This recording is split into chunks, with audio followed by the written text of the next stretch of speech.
Olá, sejam todos muito bem-vindos. Eu sou o Rafa Costa e estou aqui com o Marcelo Ferraz no MAN, Museu de Arte Moderna do Rio de Janeiro, não é isso mesmo, Marcelão? Exatamente, estamos aqui, dia de sol mais ou menos.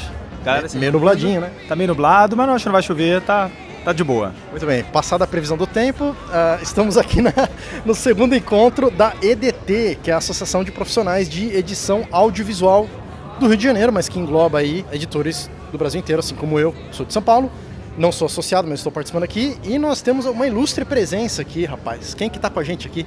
Nosso amigo das antigas, diretamente do Sul. Nosso parceiro, já podemos considerar ele um integrante do podcast e amigo. Alfredo Barros. Olha aí, galera. Então a gente está aqui no Woodstock dos montadores. Esse é o âmbito desse encontro aqui para a gente poder trocar experiência, curtir.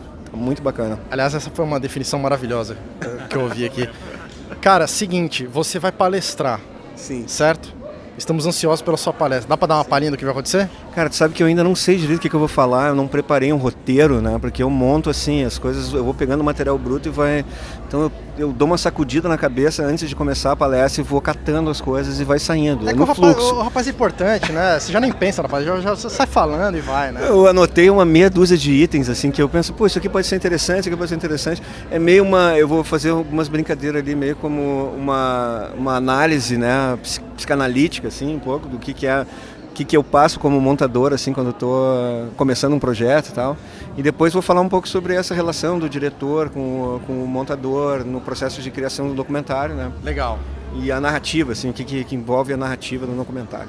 Tá, a gente vai acompanhar agora, aliás, apresentar que a gente está também com o Matheus Lopes. O Matheus Lopes aqui fazendo a sua primeira participação meio que oficial aqui como o debut aqui do... O Matheus Lopes, que ainda é do seu tamanho do Visual Alto. Não vamos causar confusão, galera. Phil, Adriana aí, calma, muita calma nessa hora. Ele ainda continua com vocês, mas a gente pediu uma licencinha aqui. O Matheus, ele vai começar a participar um pouco mais do nosso podcast. E ele está aqui no evento junto com a gente. Ele, carioca, morador aqui do Rio de Janeiro, veio prestigiar o evento e está aqui com a gente. Matheus, muito bem-vindo. Bem-vindo, pessoal. Obrigado por me receber aqui no Sala. E eu tô aqui no Edit Rio desde ontem, no primeiro dia onde ninguém veio. Aliás, isso dá esse parêntese, né? Eu não consegui chegar a tempo, o Alfredo também não veio. O Marcelo pegado, não consegui vir. Graças à santa mãe do Matheus Lopes aqui, que esteve presente. Conta pra gente o que teve ontem, Matheus. Então, o evento começou na sexta-feira, vai se estender aí hoje no sábado, amanhã no domingo. E como tá todo mundo no Rio de Janeiro, né? Mesmo o Alfredo sendo de Porto Alegre, o resto do pessoal sendo de São Paulo, já pega aquela mania de chegar atrasado, né? Nos locais, então todo mundo vem atrasado pro evento, mas de resto ontem teve uma homenagem ao Mair Tavares, então começou a mesa com todo mundo que trabalhou com o Mair, que criou profissão com o Mair, que virou editor por conta dele, montador por conta dele e tudo mais, então foi mais uma homenagem, como se chama aquele, recapitulação não, mas como, sabe... Uma reconstrução assim da vida, da história. Review ali, não? É Minha Vida, Minha História. Um pode dizer. Uma passada limpa ali, uma passada limpa. Legal, legal. E teve também... presente, né? Mas acho que ele tá... Ele estava editando, ele estava na ilha, estava ilhado, ontem não pôde vir. Exatamente. Mas foi legal até, porque sem ele aqui o pessoal pôde falar, enfim, história. Falar mal dele, não, é brincadeira. Não, contar coisas pitorescas, assim, né, que eu acho que ele ia adorar também. E diz que ele não é muito chegado em falar muito. Né? Mas eu estava aqui ontem, eu vim, cheguei a tempo, não pude assistir o estorvo, fora, hein? Mal aí, mas galera. eu estava aqui, então assim, ó... Que fique registrado nos anais que Alfredo Barros estava aqui no primeiro dia da EDT. Aliás, você esteve aqui na primeira edição da EDT, que foi no ano passado. Ah, isso é muito boa essa... Cara, o ano passado eu tive aqui, tentei me associar, eles não deixaram, porque eu era um... É um gaúcho da gema, né? Eu sou testemunho, o Alfredo se levantou no meio de um debate em algum momento lá e pediu para se associar, e aí foi dada a ele a oportunidade de ser um membro honorário da EDT. Rapaz, a gente não registrou isso, que pena. Não, acho que isso tem registrado no YouTube, se não me engano, tem um momento que isso aconteceu, que é... Eu tenho até gravado isso aí, porque eu estava gravando, né, todas as palestras. Pô, passa pra gente. Vou passar.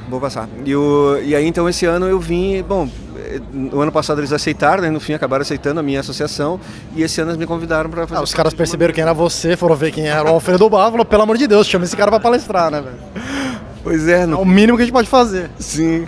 Mas aí ontem eles me pediram para falar também ali sobre, porque agora a gente está lançando uma EDT em Porto Alegre também. Olha aí, primeira mão, rapaz. Conta mais. Isso assim, ó, foi no momento, na verdade não foi nem eu que tomei a iniciativa, porque eu já estava feliz de fazer parte da EDT do Rio. A minha turma é aqui, um dia eu venho morar aqui, sei lá, né?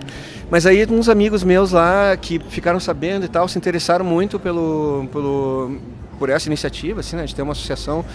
O Germano Oliveira, na verdade, que encabeçou, começou a mandar e-mail para todos os outros montadores e, bom, a gente marcou uma reunião, começamos a conversar o que seria essa EDT, como que poderia se estabelecer essa relação da EDT de Porto Alegre com a EDT do Rio, né?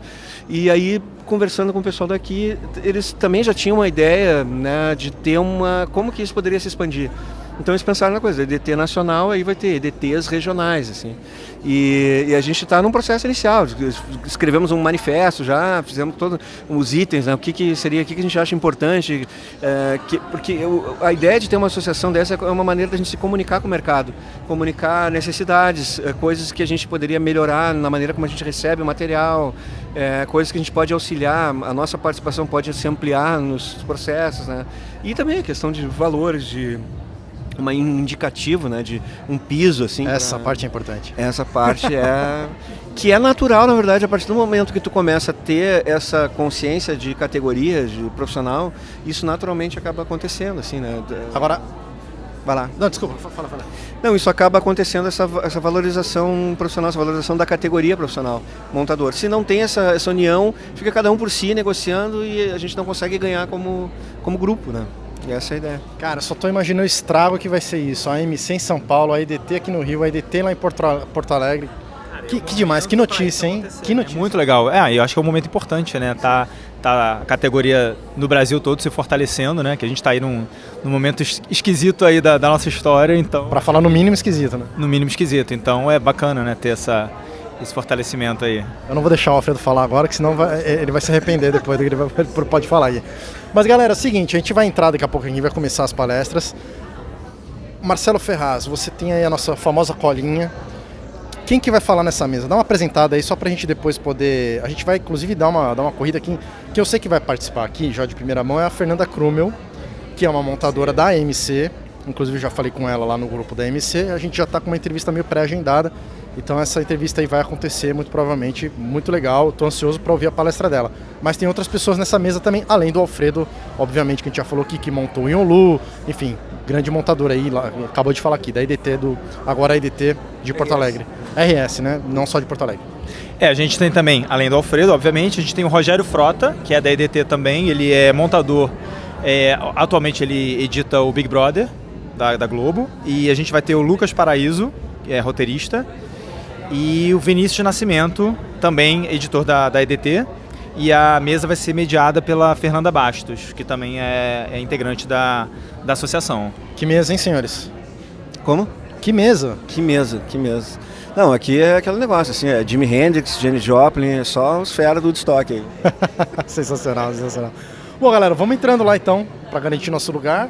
Alfredo, boa palestra, cara. Obrigado, cara, obrigado. Vou tentar fazer o meu melhor lá. Em nome do Sala de Edição. Amém. Não, pra falar amém só em nome da Santa, né? Da Santa Edith. Vamos lá.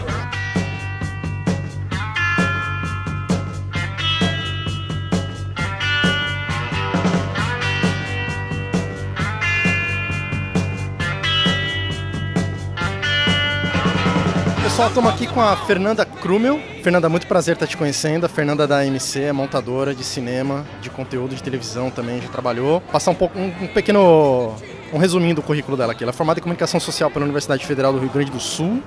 Se formou em 2006, né, e se especializou em edição e montagem de filmes. Trabalhou nos últimos anos montando cinema, publicidade em São Paulo, para produtoras como Paranoid, Pródigo, Zeppelin, né? Não conheço, a Zeppelin, a O2, a Loma e a Iconoclast. Em publicidade, ela montou diversas campanhas nacionais e internacionais.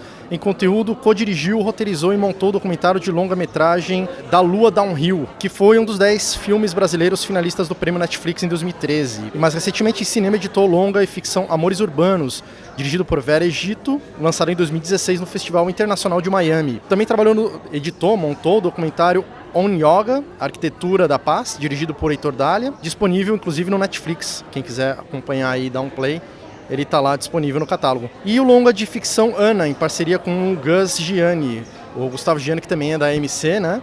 Dirigido pelo Heitor Dália, novamente, com lançamento marcado para 2018. Já foi lançado esse filme? Não, ele tá em processo de finalização. Ah, legal. E também você está montando, você estava falando para mim em off aqui, que é o seu mais recente trabalho, que é o longa de ficção da Hebe, sobre a vida da Hebe, né? Dirigido pelo Maurício Farias, e o lançamento está previsto para o ano que vem, é isso? Agosto do ano que vem. Se tudo der certo, 15 de agosto do ano que vem. Vamos ver, né? Acho que vai dar tempo. Atualmente você está trabalhando só nesse filme da Hebe, é isso? Eu estou terminando o filme da Hebe, só que esse filme ele vai ter um processo nós vamos interromper a montagem, ela vai voltar em fevereiro por conta do seriado que está sendo captado agora, né? Então vai ter, acho que outro montador ou montadora que vai entrar para fazer essa redução final do filme, porque ano que vem eu vou estar no seriado do Netflix, eu já tinha assinado o contrato, eu não tinha como devolver. Então vai ser de novo um filme assinado a duas mãos. O anterior, o Ana, que foi com o Gus, que o Gus vale um podcast, viu? Muito experiência. Sim. Ele tá na fila, a gente tá em contato com ele. O Lucas Gonzaga, inclusive, já... Nossa, ele é um ótimo professor. Também foi a duas mãos. Foi um trabalho em conjunto. Legal. O Lucas tá me cobrando essa entrevista com o Gus. Não conheço pessoalmente ainda, mas tô louco para entrevistar ele para levar para os ouvintes. Aquele banheiro do Papa, sabe? Maravilhoso, nossa. Ele tem algumas obras legais, né? Fê, já tô meio íntimo aqui. O nome da minha mulher é fácil de falar aqui. Eu gostei de algumas coisas. Você falou que foi convidada para a palestra da IDT, né? A gente está aqui no evento da IDT. Você que é da MC, mas também tem participado com eles aqui. É a primeira vez que você palestra aqui com eles? Sim, é a primeira vez que eu venho no encontro da IDT. Tem outros membros da MC que tem uma ligação mais forte com o pessoal da IDT por conta de trabalharem aqui no Rio também. A Mari Becker, a Mari Moraga, acho que também. Tem um pessoal que tem um contato mais próximo. Eu não trabalho aqui no Rio normalmente, então essa é a primeira vez que eu venho conhecer o pessoal, gostei muito deles. Eles têm é engraçado, o Rio tem uma pegada um pouco diferente, acho que por conta da Globo. O pessoal tem uma visão de trabalho diferente, eu acho que é legal isso, sabe? A gente em São Paulo tem muita mistura com a publicidade, aqui acho que eles têm muito uma mistura com novela e reality show, que a gente lá não vivencia tanto. Agora, comentando um pouco sobre algumas coisas que você falou ali na palestra, trazendo para os nossos ouvintes, é muito legal da sua carreira, assim, pelo que eu estudei de você, eu gostei muito do documentário do Da Lua. Eu não consegui assistir ele inteiro, eu só consegui ver um link dele. No final. Ele vence no final, ele vira campeão mundial. Pois é, isso eu achei muito genial, porque você falou ali na palestra que, na verdade, você acompanhou a vida desse atleta, que é o Da Lua, um atleta gaúcho, né, de downhill, e a busca dele pelo campeonato, para vencer o campeonato mundial. E vocês acompanharam ele durante, acho que 2 temporadas, né? Fizeram... 2 anos. E, se eu não me engano, foi 2 anos, e acho que foi no terceiro que ele ganhou, no final do segundo. Mas a gente tinha um filme pronto de 1 ano de vida dele. A ideia era acompanhar o circuito uma vez, e independente do resultado terminar o filme, mas a gente se envolveu muito com ele e a gente não conseguiu parar de gravar. Tava o filme pronto e a gente abriu o filme e continuou captando mais 1 ano. Isso eu achei sensacional, que foi o que me impressionou. O filme abre, você não lembrou desse número lá na hora da palestra, mas eu vi ele ontem. 250 horas de material bruto. Como é que é isso? Foi muito louco o processo do Da Lua. Quando me chamaram, eles já tinham muitas horas. Acho que eles já tinham meio ano captado, talvez, quando eu entrei no projeto. Talvez um pouco mais. Eu justamente entrei porque o primeiro montador, que é o Thiago Bortolini, estava afundado naquele mar de material e não estava conseguindo dar conta de seguir em frente sozinho, ele precisava de ajuda. Aí me chamaram, eu me lembro quando me ligaram e falaram assim: Fê, a gente está fazendo um documentário sobre um skatista de downhill, skate, bababã, tu quer participar? Eu Google, o que é downhill? Eu nem sabia o que era, mas eu achei interessante, e o bruto estava muito interessante, porque parte do material era captado pelo próprio Da Lua, né? Ele tinha câmeras com ele, porque nem todas as etapas conseguiu se ter grana para mandar alguma equipe junto, porque a etapa é por todo mundo. Tem nos Estados Unidos, tem na Europa, tem na América do Sul.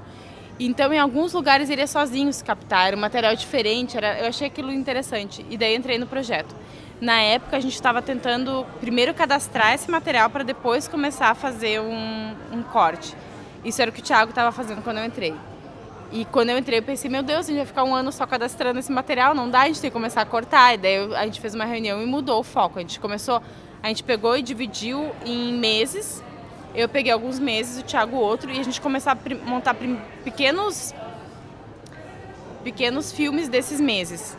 Tipo, eu vou pegar a etapa da América do Norte e Europa, e tu monta a América do Sul e a casa dele, e depois a gente junta.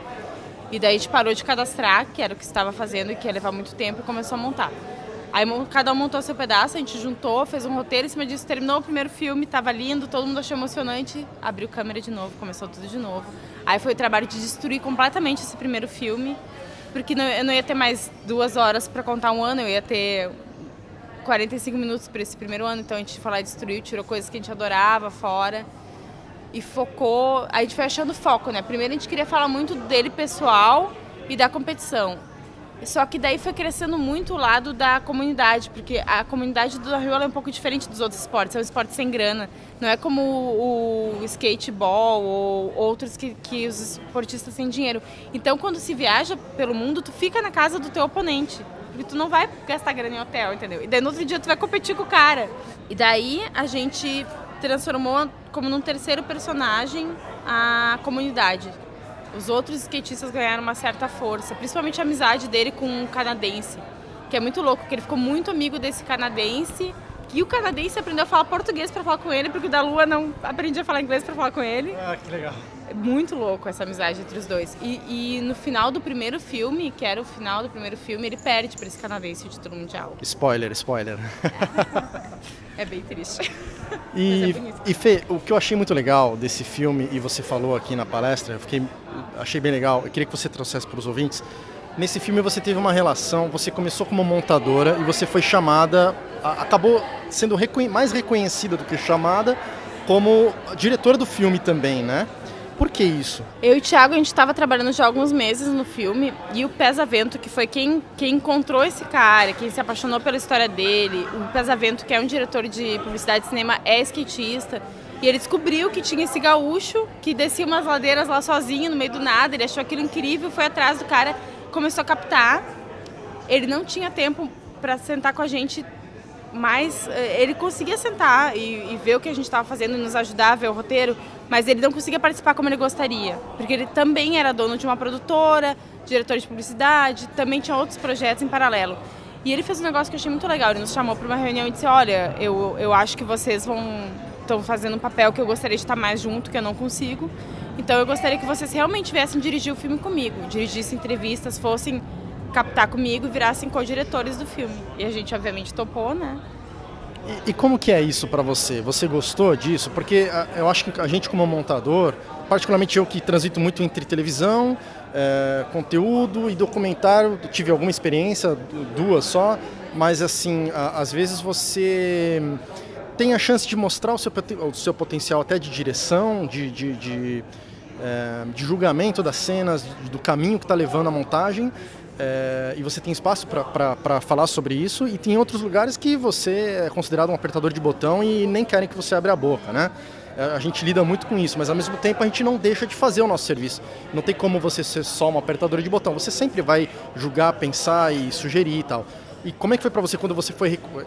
Pra mim, sei lá, eu vi que isso foi uma coisa forte, me tocou. Não sei se foi tudo isso pra você, mas eu falei, cara, que legal isso, sabe? Você está falando, a aflição seria a questão do reconhecimento ou a questão de poder influenciar de forma mais forte no produto final? Eu acho que as duas coisas, porque tem a questão do reconhecimento, mas muito além do reconhecimento, é exatamente isso, de você ter um material que você acaba se apegando, você está gostando, você está trabalhando com ele, é meio que teu também, mas não é teu, o roteiro não é teu, e você fala, cara, não, eu não posso deixar isso estragar, né? Vamos por esse caminho, porque... E aí esbarra naquela coisa de você talvez parecer prepotente, do sujeito ter dado espaço para você ou não, ou de ser o filho queridinho do cara, como é que é isso? O montador muitas vezes sente eu me sinto a mãe daquele material, e realmente é muito difícil quando um diretor quer ir por um caminho que tu não concorda. Mas eu vou te falar que com a experiência, com os anos, as parcerias vão se fixando entre pessoas que têm certas visões de arte, de vida. Então, agora, no momento que eu estou, é muito difícil eu estar trabalhando com um diretor que pense muito diferente de mim. E Isso é muito legal. porque justamente o diretor vai querer trabalhar com um montador que tenha um gosto semelhante ao dele ou que entenda o gosto dele, e o montador vai se dedicar mais para aquele diretor com quem ele consegue uma troca. Então essas parcerias vão se fixando, elas permanecem, e as outras parcerias, quando essa química não funciona, não se fixam. Uma das parcerias que você fez e que parece que deu certo, ou a química tem funcionado, é com o Heitor Dália, né? Sim, o Heitor, eu trabalho com ele já há alguns anos, desde que eu me mudei para São Paulo. Na verdade, eu já morava em Porto Alegre, vinha fazer job com ele e voltava. Eu comecei a trabalhar com a Vera, que era da Paranoide, a Vera Egito. Também trabalhei com ela há muitos anos. E depois com ele. Eu tenho uma parceria muito boa com o Heitor. O Heitor me ensinou muito, e ele é uma pessoa que sabe dar o valor para a montagem, sabe? Isso que tu falou do reconhecimento, ele reconhece o valor do montador naquele produto, sabe? E ele procura deixar isso bem claro, assim, sabe? Agora puxando um outro assunto que você falou aqui, Fê, da palestra que você deu, sobre o filme Amores, me fugiu o nome agora. Amores Urbanos, valeu pela colinha aqui. O Amores Urbanos você fez, eu até estava achando que era do Heitor Dália, mas não é do Heitor Dália, né? É da Vera Egito, Da Vera Egito. Mas o ponto que me ocorreu aqui foi até no final, aqui a gente teve uma discussão sobre isso aqui. Você falou que você assiste de tempos em tempos os filmes que você gosta, as referências que você tem, para você ter uma nova percepção depois de um certo tempo passado, com você tendo se transformado com a sociedade, sua cosmovisão, e de que como as visões sobre preconceito, sobre raça, sobre gênero, sobre sexo, isso muda. E nesse filme você fala justamente sobre 3 casais que tem um gay, um hétero, quer dizer, e como é que você enxerga essa relação? E fala um pouquinho mais do que você falou aqui na palestra para o ouvinte. Esse filme, na verdade, é sobre a juventude, um pouco sobre um grupo de jovens em São Paulo, sobre o amor, sobre a amizade. E tem casais gays, casais héteros, mãe que vai ter o filho sozinha. Tem várias questões, assim. Mas é engraçado que isso me fez pensar sobre um outro filme, uma outra discussão que eu participei. Eu vi o Mulher Fantástica, tu já viu esse filme? Ganhou o Oscar de melhor filme estrangeiro, acho que ano passado, Uma Mulher Fantástica. E o filme é sobre uma relação diferente, eu não quero dar spoiler do filme, mas acontece logo no início do filme. Se estabelece a relação e depois o que acontece depois disso. O que eu achei lindo daquele filme é que eles não colocaram, eles trataram a relação como uma relação. E não fizeram assim, vamos agora mostrar uma relação diferente, entendeu? É uma relação. E eu acho que esse é o nosso próximo passo. Ter relações gays, ter relações de todos os tipos no cinema, mas começar a tratar elas com mais naturalidade. Não ser uma história sobre por que essa relação é diferente. Não, é uma história sobre uma relação, sabe? E eu acho que o filme da Vera tem um pouco isso. Mas como a sociedade ainda não trata como uma relação normal, o filme dela mostra como isso influencia essas relações. Elas acabam sofrendo por conta disso. Principalmente a do casal de mulheres ali, né? Não sei se tu viu o filme. Não, eu ainda não vi. Eu vi, na verdade, sinopse, eu vi o trailer e achei interessantíssimo. Porque eu realmente acho muito legal. Eu tive a oportunidade de trabalhar num projeto com o Gustavo Guimarães, não sei se você conhece ele, é um diretor. E ele fala... A gente estava num projeto justamente sobre isso, de mostrar... eu nem sabia que era desse filme que você estava falando aqui na palestra, que você falou disso, né? De mostrar olha, é isso porque é isso, e não porque temos que mostrar negros... Temos que justificar que essa relação é verdadeira, porque ela é diferente. Não, é uma relação, ela pode até ser ruim, entendeu? Sim, tem que como sendo... vamos explicar essa relação para quem não entende, sabe? Ou precisamos mostrar que normalizar uma relação gay, ou normalizar um negro comprando um carro ou um celular. Ou essa relação, o amor tem que ser mais verdadeiro do que da outra, porque para validar ela. A gente não tem que validar ela, é uma relação e pronto, sabe? Eu acho que a gente tem que começar a partir daí. Eu acho que parte da sociedade está indo para esse lado, e sempre que tem uma grande mudança, parte da sociedade tenta refrear essa mudança, né? Nosso papel como artistas, segurar na mão de quem está com medo e dizer, não, continua comigo, tu vai entender, vai pra frente, não volta atrás, sabe? Justamente até nesse momento que a gente está vivendo, né? Dessa onda conservadora, mundial até, né? O que é uma pena, mas enfim, estamos vivendo isso, a gente tem que enfrentar. E aí, isso me remete a uma última pergunta que eu quero fazer para você, sobre uma pergunta que foi feita aqui no auditório, falando justamente sobre o papel do editor, e não só do editor, no caso até a pergunta acho que foi feita para o Lucas Paraíso, que é roteirista, né, da Rede Globo, e enfim, Sobre até onde vai o nosso papel, né? Você estava falando dessa coisa de mostrar, os diretores têm feito isso, mas na hora ali do corte, na hora da decisão do que do ritmo, porque o editor ele tem esse poder, né? Essas 250 horas, o diretor não vai conferir essas 250 horas para ver se você escolheu o trecho que ele julgaria melhor, né? Ou seja, tem um poder de decisão nas suas mãos, nas minhas mãos, nas mãos dos nossos ouvintes, né? Como é que é lidar com isso? O que você pode falar para o ouvinte nessa coisa da responsabilidade social, nesses temas todos de racismo, de preconceito, de minorias? A gente tem que estar sempre buscando, como o roteirista falou, que a gente foi criado num sistema preconceituoso, machista. Eu posso dizer que eu sinto que eu tô melhorando. E por muito tempo se negou isso, né? Eu mesmo dizia, não, imagina, é tudo igual. Mas daí, quando tu vai vendo a fundo, não é. Então, eu acho que o nosso trabalho é ter respeito pelo material. Se tiver dúvida, pedir opinião, mudar, aceitar a opinião do outro, não diminuir ela e principalmente se questionar os seus valores, se questionar se aquilo que tu achava que era certo ontem era certo mesmo, sabe? Não é porque se errou no passado que a gente não pode melhorar no futuro, sabe? A gente tá num processo de mudança, a gente tem que reconhecer que errou e mudar. Sim, e eu achei muito legal o que você falou, só dar um pouquinho, dar uma esticadinha. Queria que você contasse melhor, eu até ia perguntar, não tive oportunidade ali, dessa situação que você falou que teve um trabalho em que você não estava se sentindo confortável ou estava até curiosa sobre a aceitação que ele ia ter e você chamou as pessoas para ver. Como é que foi isso? Foi partiu do diretor.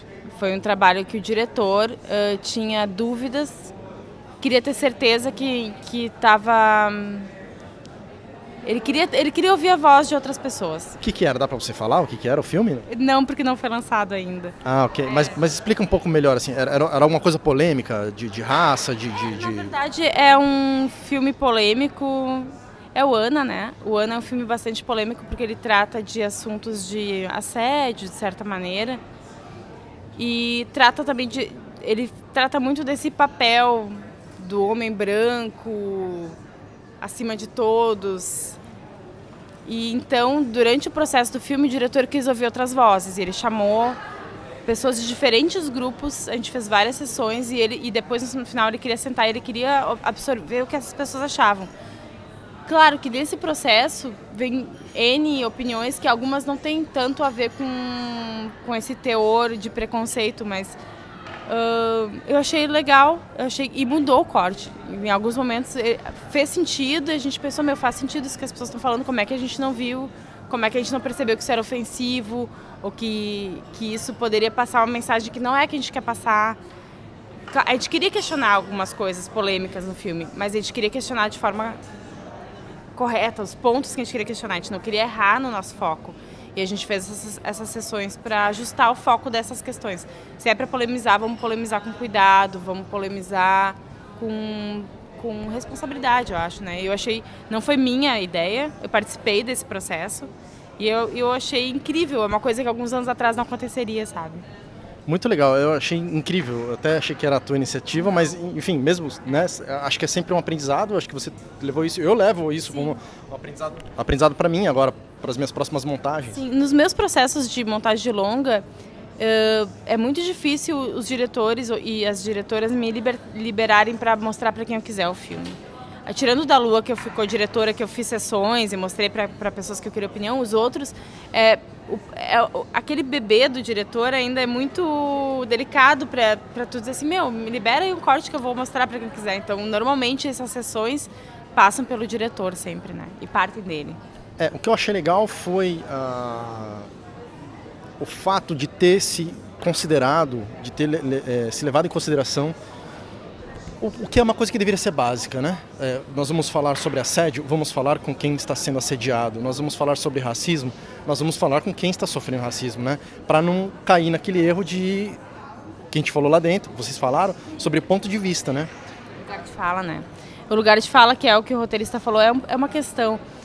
Porque não adianta também só a gente falar com quem passou pelo assunto. Essas pessoas precisam começar a ter o seu lugar de fala, elas precisam contar as histórias, né? Mas é complicado, porque, por exemplo, eu sou uma montadora, eu tenho essa pessoa que eu sou, eu quero poder montar sobre todos os assuntos, eu não quero perder essas possibilidades, assim como os roteiristas e os diretores não querem. Mas a gente tem que começar, assim, a ceder espaço para outras vozes. Elas precisam ser a voz, não só ser alguém que é questionado. Porque mesmo quando tu questiona alguém, tu põe o teu julgamento em cima da resposta da pessoa. A pessoa precisa ser a narradora, entendeu? Sim, eu acho importante, mas eu acho que acho que não precisa ser 880 também, de ser, talvez, enfim, acho que é importante ceder o espaço. Até a gente está falando sobre a questão dos negros, de como não tinha ninguém ali palestrante negro, e, enfim, na MC também, a gente, é uma coisa difícil, a gente até tem, mas é uma realidade que a gente enfrenta, né? A realidade tem que mudar, né? E não é nem ceder o espaço é de todos, né? Exatamente, compartilhar, né? Dividir, enfim. Mas eu vejo assim como é legal que eu vi em você nesse exercício do Ana, né? De como deixar isso influenciar a gente, porque de certa forma a gente cresce com esse tipo de atitude, né? Indo atrás para que a gente se transforme e tenha uma nova visão mais correta, mais próxima do que de quem vive. Mas falando é fácil, mas na hora é difícil, é engraçado, sabe? As primeiras vezes que criticaram algumas cenas que eu era apaixonada pela montagem, mas criticaram o teor delas, eu não queria mexer na cena porque eu gostava do corte, eu gostava do ritmo. É difícil, mas é um exercício que a gente tem que fazer. Eu ficava assim, não, mas tá tão lindo, olha como isso fecha com aquele movimento de câmera. A galera tá exagerando. Não é, aí daqui a pouco tu para e olha, tu tenta realmente olhar com o olhar da outra pessoa e tu pensa, não, a pessoa tem razão, como é que eu não vi? É meio que essa sensação, e essa sensação pra tudo, né? Como é que a gente não tava vendo até agora tudo isso, e que bom que agora a gente tá conseguindo abrir um espacinho e começar a ver, ainda é um longo percurso. Mas a questão, eu acho que é não desistir, tá sempre buscando se questionar. E isso também para a linguagem, não só para teores de preconceito, para a linguagem, para a história em si. O montador tem que estar sempre se questionando sobre o produto que ele está fazendo, eu acho. Legal, Fê. Fê, foi um prazer imenso aqui. Acho que os ouvintes gostaram aí do que você disse. Obrigado pela sua palestra, obrigado pela entrevista. E esperamos vê-la novamente lá em São Paulo, pela MC, em outros eventos. Muito obrigado. Vai ter um evento bem legal ano que vem, hein? Depois pega com a Karina. Esse vai ser... a gente já tem algumas informações, mas não podemos falar ainda. Mas vai vir um evento aí bombástico, né? Bombástico. A Karina está preparando um evento muito grande para o ano que vem. Eu estou bem ansiosa. A Karina, que é presidente ou vice-presidente da AMC, né? Eu acho que ela é vice-presidente, agora não me lembro. Acho que o presidente é o Zeca. Aliás, falando para os ouvintes aí que ainda não conhecem a AMC, a Associação de Montadores de Cinema de São Paulo, assim como tem a EDT aqui no Rio, que é a EDT Rio... RDTRJ. Me ajuda aí, Matheus. O quê? O que é a EDT? A EDT é a Associação de Editores do Rio, de Montadores, né? Exatamente, mas é Associação de Editores e Montadores Audiovisuais do Rio de Janeiro. Eles deram uma... Vamos passar vergonha, já estão passando vergonha. Já estamos passando vergonha. Mas é isso aí, Fê, brigadão, viu? Obrigado pelo seu tempo. Tá bom, muito obrigada, desculpa qualquer coisa e qualquer dúvida entre em contato. É isso aí, brigadão.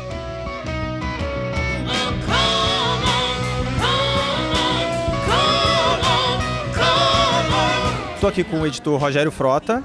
E, Rogério, a gente está aqui no segundo ano do evento, do segundo encontro EDT de montagem. Na tua visão, qual a importância desse evento estar acontecendo de novo? Qual a importância dessa reunião aqui está acontecendo? Olha, um encontro como esse assim, é fundamental.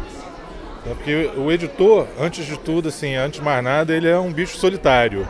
Então a gente ter a possibilidade de encontrar outros editores, montadores, enfim, trocar ideia, trocar informação, poder discutir a nossa profissão é muito legal, é importantíssimo. E o papel da EDT nessa história é demais, é bom demais participar disso tudo. O que mudou na tua vida nesses últimos anos que você começou a editar reality show em relação ao que você vinha fazendo? Bom, na verdade, o reality é um negócio, realmente é um trabalho muito específico. Quando você trabalha, no caso de trabalhar em televisão aberta, eu sempre uma coisa que eu gostaria até de comentar, editor é igual canivete suíço. O cara tem que ter a mão pronta para encarar o reality, para o programa de variedades, eventualmente a dramaturgia. Então, o que me faltava, enquanto experiência, era o reality, que foi muito legal, foi muito interessante.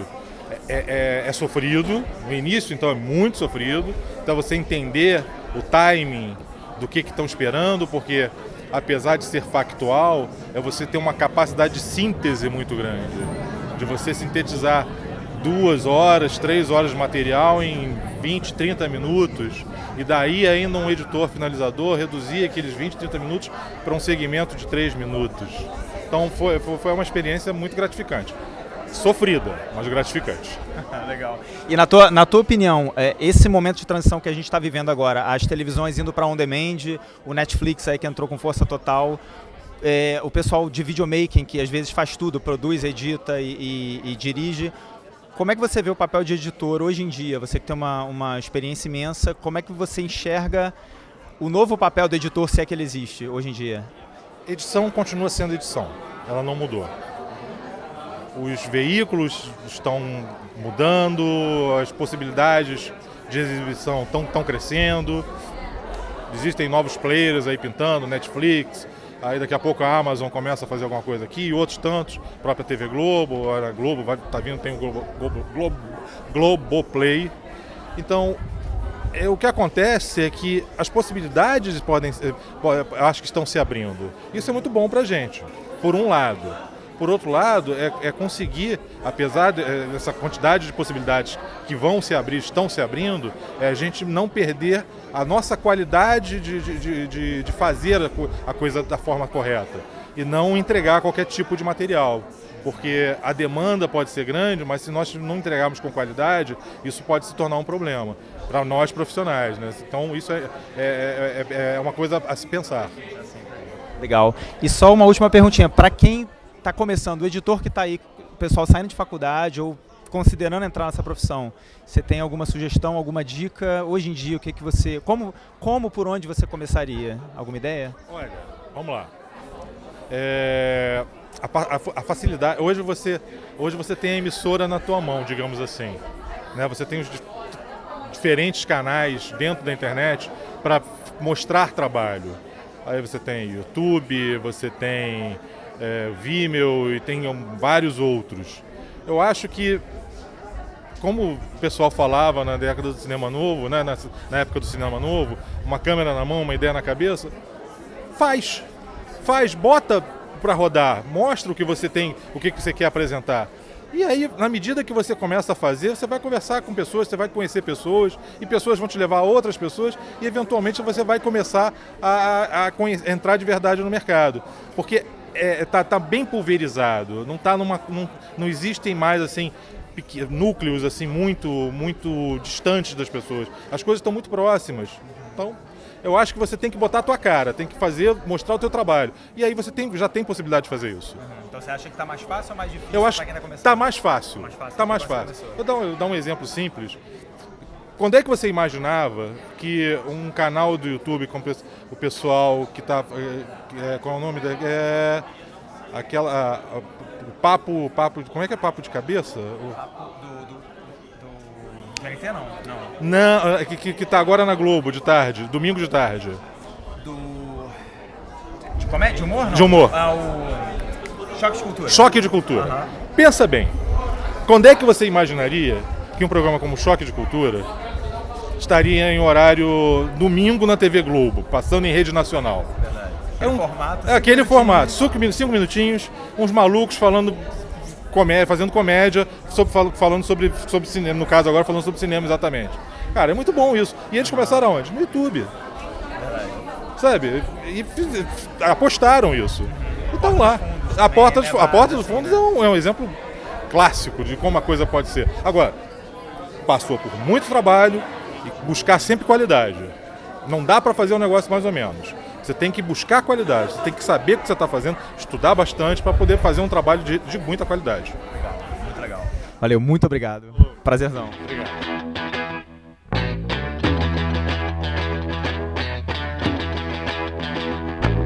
E aí, Alfredo, como é que foi participar? Pô, adoramos a palestra aqui, foi bem legal, o que você falou também. A gente já te conhece, já fez vários episódios com a gente já sabe sua posição. É até legal que o Alfredo ele sempre Ele sempre se posiciona ali, né? Ele tá na palestra e tal, ele fala, então, porque o Final Cut 10...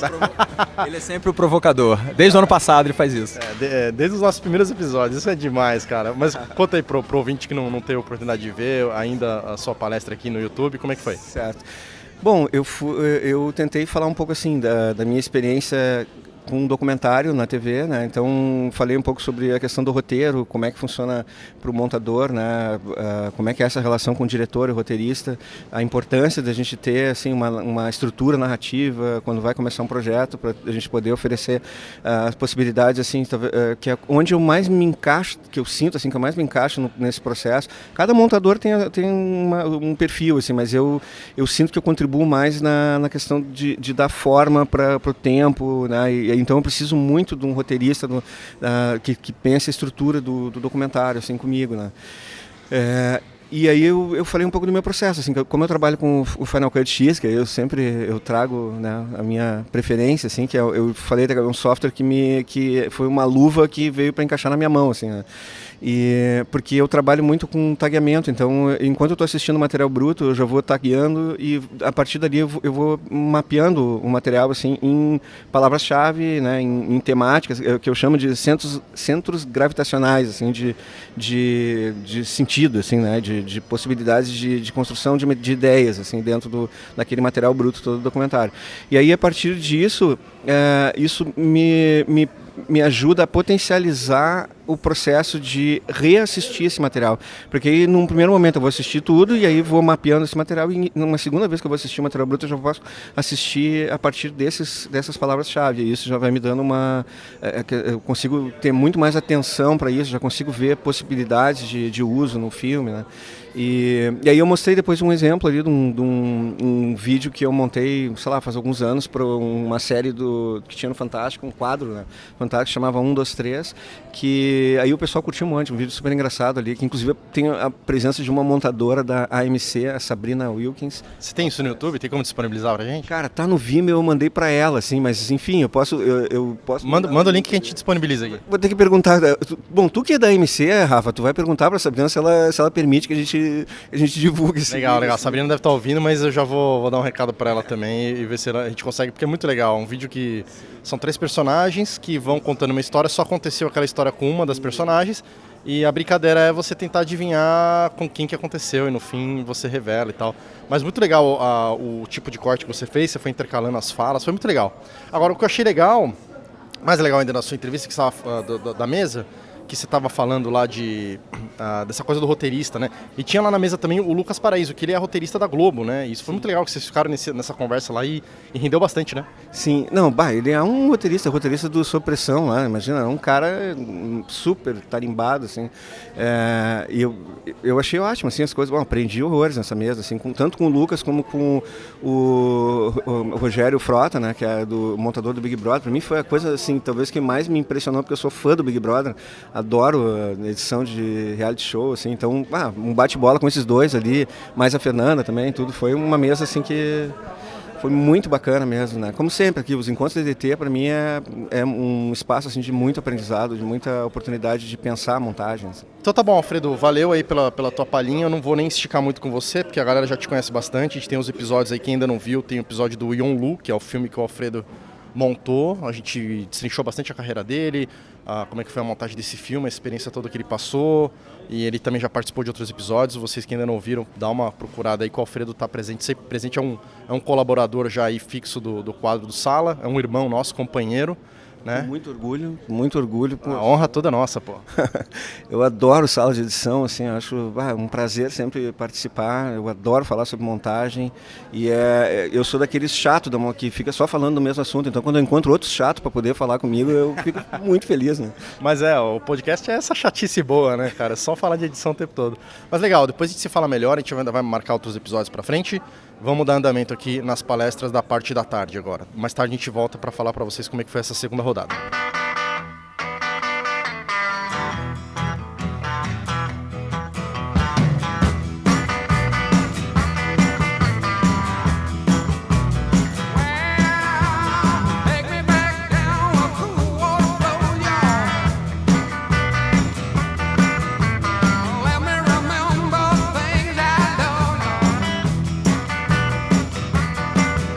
olha só, galera, a gente está aqui agora com o Pedro Bronze. O Pedro Bronze é o atual presidente da EDT.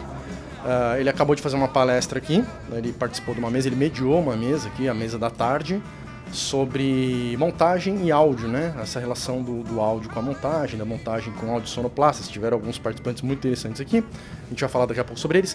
Mas, Pedro, eu queria que você falasse pra gente, para os nossos ouvintes que não puderam estar aqui, e muitos espalhados pelo Brasil todo, de onde surgiu essa ideia da EDT e do evento da EDT? Olha só, a EDT surgiu há 7 ou 8 anos atrás, foram as primeiras conversas, né? Aí a gente ficou um tempo... Na verdade, surgiu do isolamento que é a vida do editor, né? Cada um na sua ilha, né? Metafórica e literal, né? E aí dessa necessidade de se encontrar e de conversar e dialogar, de ter um espaço de intercâmbio. Acho que a gente estava, enfim, o cinema por muito tempo foi uma coisa e de repente ele se transformou em outra coisa e está em processo de transformação, e isso agiu diretamente na nossa vida em muitos sentidos, né? E eu acho que esse processo de transformação, acho que muitos de nós, a gente viveu eles de forma isolada, né? A mudança de tecnologia, de relações de trabalho, de não existir mais operador, né? Enfim, uma série de mudanças que a gente viveu isso e sofremos as consequências por causa disso, né? Porque existem vetores de força, né? Então a ideia da EDT é ser um vetor que leva para um lugar de melhoria para a nossa profissão, né? Porque a gente estava dentro desse cabo de guerra que foi esse novo arranjamento, né? A gente, por muitas questões também do isolamento, a gente estava perdendo essa queda de braço, entendeu? Então, a EDT é um instrumento múltiplo, um instrumento de conscientização de trabalho, de condições de trabalho, enfim, nada disso vem também se as pessoas não entenderem a importância do nosso trabalho, né? Até hoje você vai numa festinha do tio, enfim, se eu te pergunto, o que você faz? Conserta a televisão? Exatamente, você tem que se rebolar para explicar o que é edição, né? É quase uma coisa alquímica, né? É uma coisa assim, enfim, é um mistério, né? Enfim, então a gente precisa que as pessoas entendam a importância, então é uma valorização da profissão, né? E com a valorização da profissão vem o resto, né? Vem a valorização dos meios de trabalho, vem melhores cachês, vem tudo, né? Que legal, que legal. E é um movimento que eu não sei nem se teve relação com a AMC, mas que surgiu meio que junto, né? Ano passado vocês, tanto a EDT quanto a AMC de São Paulo, meio que fizeram o primeiro encontro nos dois lugares, né? E teve até agora há pouco, a gente até veiculou, teve a questão da carta de manifesto, né? Que nas eleições, que foi feito pela democracia, que teve uma parceria entre a EDT e a AMC. Como é que é a relação de vocês com a AMC de São Paulo? Olha, tá começando, né? Tá nascendo, na verdade, né? A gente passou os primeiros anos da EDT se organizando internamente, burocraticamente, entendendo como é que e também a gente passou assim tentando preencher espaços que estavam vazios, coisas básicas, tipo contrato de trabalho, entendeu? Então nossa primeira grande campanha foi elaborar um contrato de trabalho que fosse bom pra gente. A gente contratou advogado, ficamos 1 ano tendo reuniões e elaborando, não sei o que, entendeu? Então a gente gastou esse primeiro tempo da EDT nos organizando e tentando rever situações que estavam realmente ruins, as coisas mais iminentes. Feito isso, né, a gente teve capacidade de criar o encontro. A gente fazia coisas isoladas, né? Fazia palestras, workshops, né? A gente fazia uma coisa que a gente já fazia, que era com que software eu vou, que no final de cada ano a gente fazia porque estava mudando, e aí a gente fazia uns painéis, né? Mas ano passado a gente fez esse primeiro grande encontro, que era um sonho antigo, era uma das primeiras coisas que a gente queria fazer, muito inspirado na ABC, né? A ABC é uma grande inspiradora nossa, né? Na verdade, o Encontro ADT é uma inspiração da Semana ABC, né? Isso era uma coisa que a gente sempre queria ter feito e só conseguiu fazer ano passado. Calhou que foi do ano da AMC, né? A gente ouviu falar do surgimento. Na verdade, o Ivan Gold, o Ivan editor é da AMC, o Ivan? Cara, eu não conheço. Goldman, enfim. Acho que um pessoal me ligou pra gente na época que vocês estavam fazendo pra pegar um know-howzinho, mas a gente não falou, eu falei, o Rogério, que era o presidente na época, falou, enfim. Não, porque eu acho muito interessante a gente ter dito isso. Na verdade, parece que... É porque eu também entrei há pouco tempo, né? O que aconteceu foi muito... A gente tem analisado... Meio que veio uma onda, assim, que... Eu não sei, parece que veio do além, todo mundo se uniu e surgiu a EDT, a AMC, o nosso podcast a gente lançou e ninguém sabia de ninguém. Teve o pessoal do Santa Mãe do Iso Alto também, o Matheus tá aqui do meu lado. E teve o Dojo Vasconcelos, o Felipe Baez, uma galera mais de internet. O pessoal de Buenos Aires e do Uruguai, a EDA, que é a Associação de Também foi agora? Sim, não, já tem uns 2, 3 anos e a gente... É recente. Recente. A gente mandou esse ano, eles vão, em 2022, está sendo organizado um congresso das associações de montadores lá na Argentina. Uau. Vocês vão estar... provavelmente... Com certeza estaremos lá. Então vai estar... já está, é isso que você falou, está se expandindo pela América. E isso é muito legal e eu queria saber de você, assim, o que o editor pode esperar da EDT, né? O ouvinte nosso que mora aqui no Rio de Janeiro ou, enfim, espalhado pelo Brasil, que queira algum apoio da EDT. O que a EDT... qual é a missão da EDT, vamos dizer assim, né? São muitas missões. O editor pode esperar uma casa da EDT. A gente contrata um advogado. A EDT tem um advogado que a gente paga e temos várias questões trabalhistas. Agora que eu estou na presidência, toda hora tem uma questão e a gente está lá com um advogadozinho nosso, ele bate na porta da produtora, manda e-mail, enfim. Então a gente tem esse encontro EDT que é uma outra área de atuação, ou seja, é a casa do editor, entendeu? É tudo, é uma coisa ampla. E qualquer editor do Brasil pode se filiar? Ele tem que ser morador do Rio de Janeiro? Ele tem que trabalhar no Rio de Janeiro? Como é que funciona isso? Não, ele é exclusivamente do Rio de Janeiro por conta da demanda burocrática que é. A gente tem CNP... E agora Porto Alegre, né? Esse ano, agora, né? É mesmo, o Alfredo falou pra gente ali em off ali, quer dizer, off não, no programa, mas conta pra gente também essa coisa do... Não, só pra explicar porque as pessoas ficam um pouco decepcionadas que não pode ser fora do Rio, mas é porque é uma coisa... Eu já tô decepcionado.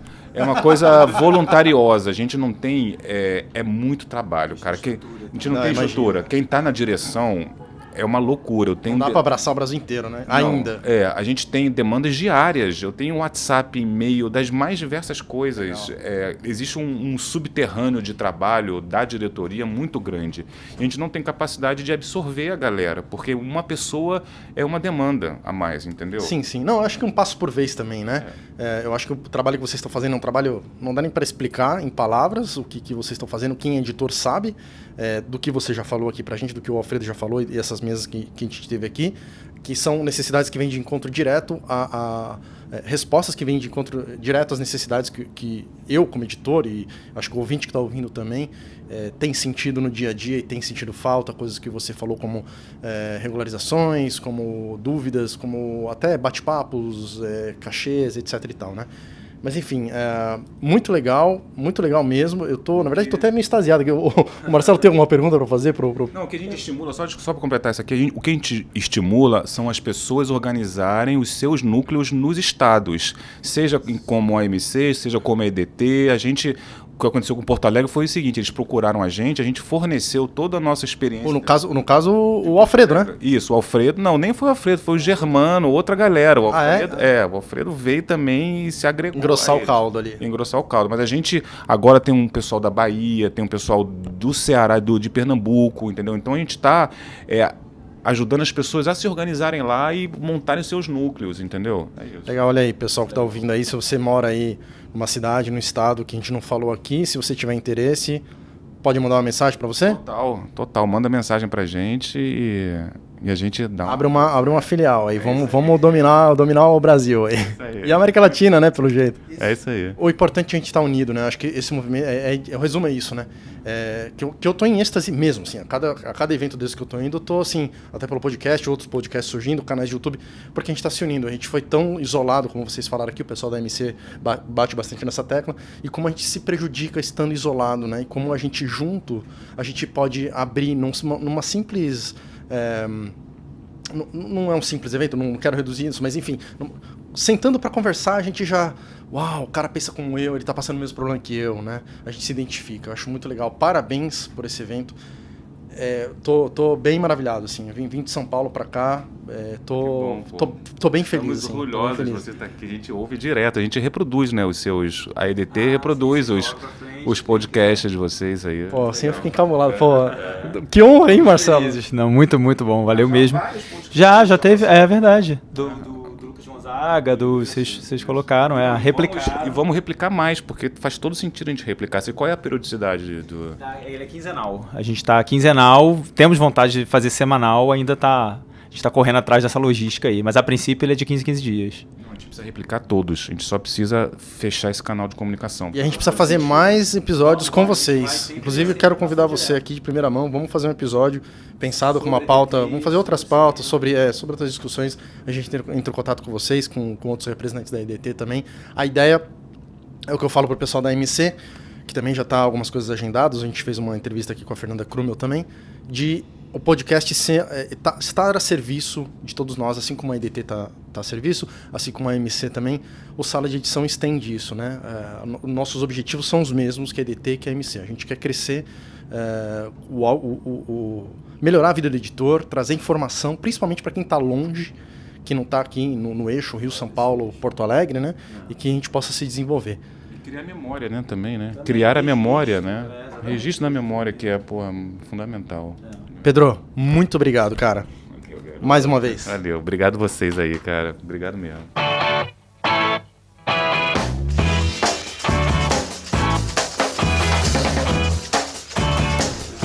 Pessoal, estamos aqui com o Bernardo Gebara. O Bernardo Gebara, ele é editor de som, ele é compositor musical, musicista, né? E ele deu uma palestra, ele participou da mesa agora, junto com o Pedro e com outro pessoal aqui, que a gente vai dizer daqui a pouco. E o Bernardo, ele teve... Bernardo, primeiro de tudo, muito prazer de ter você aqui. Eu não o conhecia, gostei muito das coisas que você falou ali na mesa e é um prazer a gente estar podendo te ouvir. Obrigado, eu que agradeço a oportunidade e eu acho que essa é a minha preocupação também, né, de trazer alguma coisa diferente, né? Por isso que eu, quando falei na palestra, eu trouxe a minha experiência com os meninos de 15 anos que eu dei um workshop de som e música para cinema lá em Petrópolis, né? E isso para mim foi muito interessante, porque quando eu me desvinculei da preocupação de trazer alguma coisa para cá e foquei na construção de um trabalho que pudesse contribuir para as pessoas que estão querendo trabalhar com audiovisual, eu vi que tem muitos questionamentos, né, interessantes para a gente partir do princípio de que existe primeiro uma barreira humana, que eu acho que aqui a gente trabalhou bastante isso nessa mesa que a gente compôs aqui, como fazer para unir os montadores no cinema, os vários estratos profissionais, como que a gente pode se unir para poder intercambiar os nossos saberes, e eu trouxe algumas reclamações também.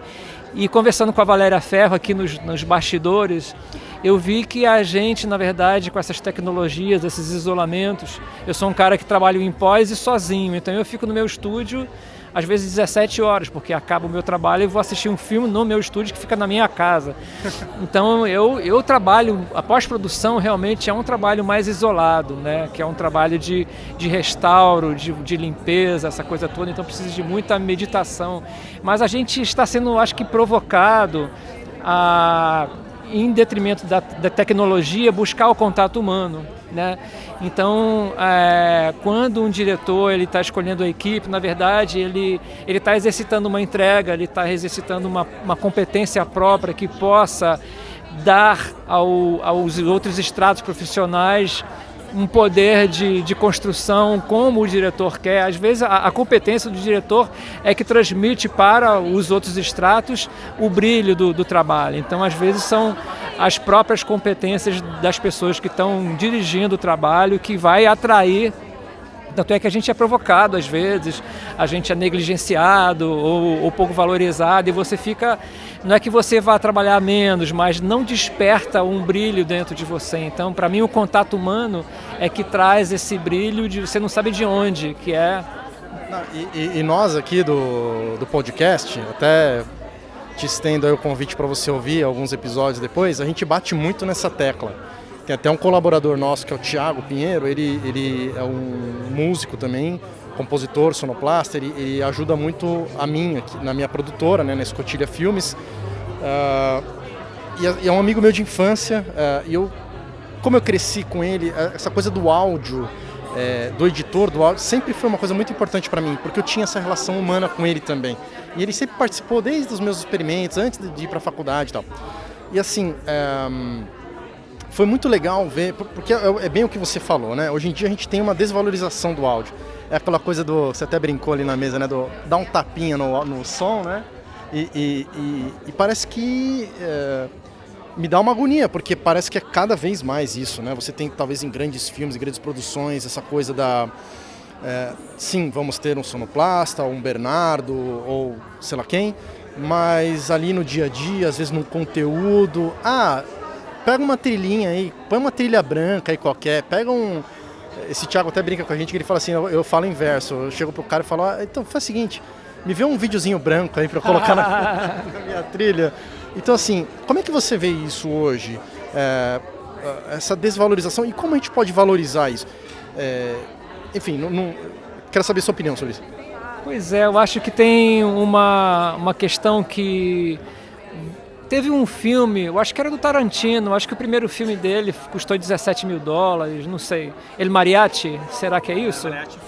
Esse foi do Robert Rodrigues, e eu acho que foi por aí mesmo, $7 mil, eu acho que foi $7 mil. Pois é, então eu acho que existe talvez um oportunismo, né? A gente fala de corrupção a todo tempo e eu acho que parte muito da nossa cultura particular. Eu acho que tem, sim, às vezes uma negligência nesse sentido, na questão de valores, e parece que as tecnologias... Eu fiquei assim muito calmo na mesa quando o cara começou a falar de tecnologia, num tom ameaçador, né? Olha, vai cair a sua... Né? Eu, quando comecei o meu trabalho, eu era só músico e eu visitava produtoras fisicamente, eu usava páginas amarelas para procurar produções e um dia eu caí numa produtora anos 90, que o cara falava assim, olha, vem aqui que eu vou te mostrar uma coisa, o seu trabalho vai se extinguir, seu trabalho de fazer música para cinema. E o cara mostrou o soundtrack, que é uma subrotina do Final Cut.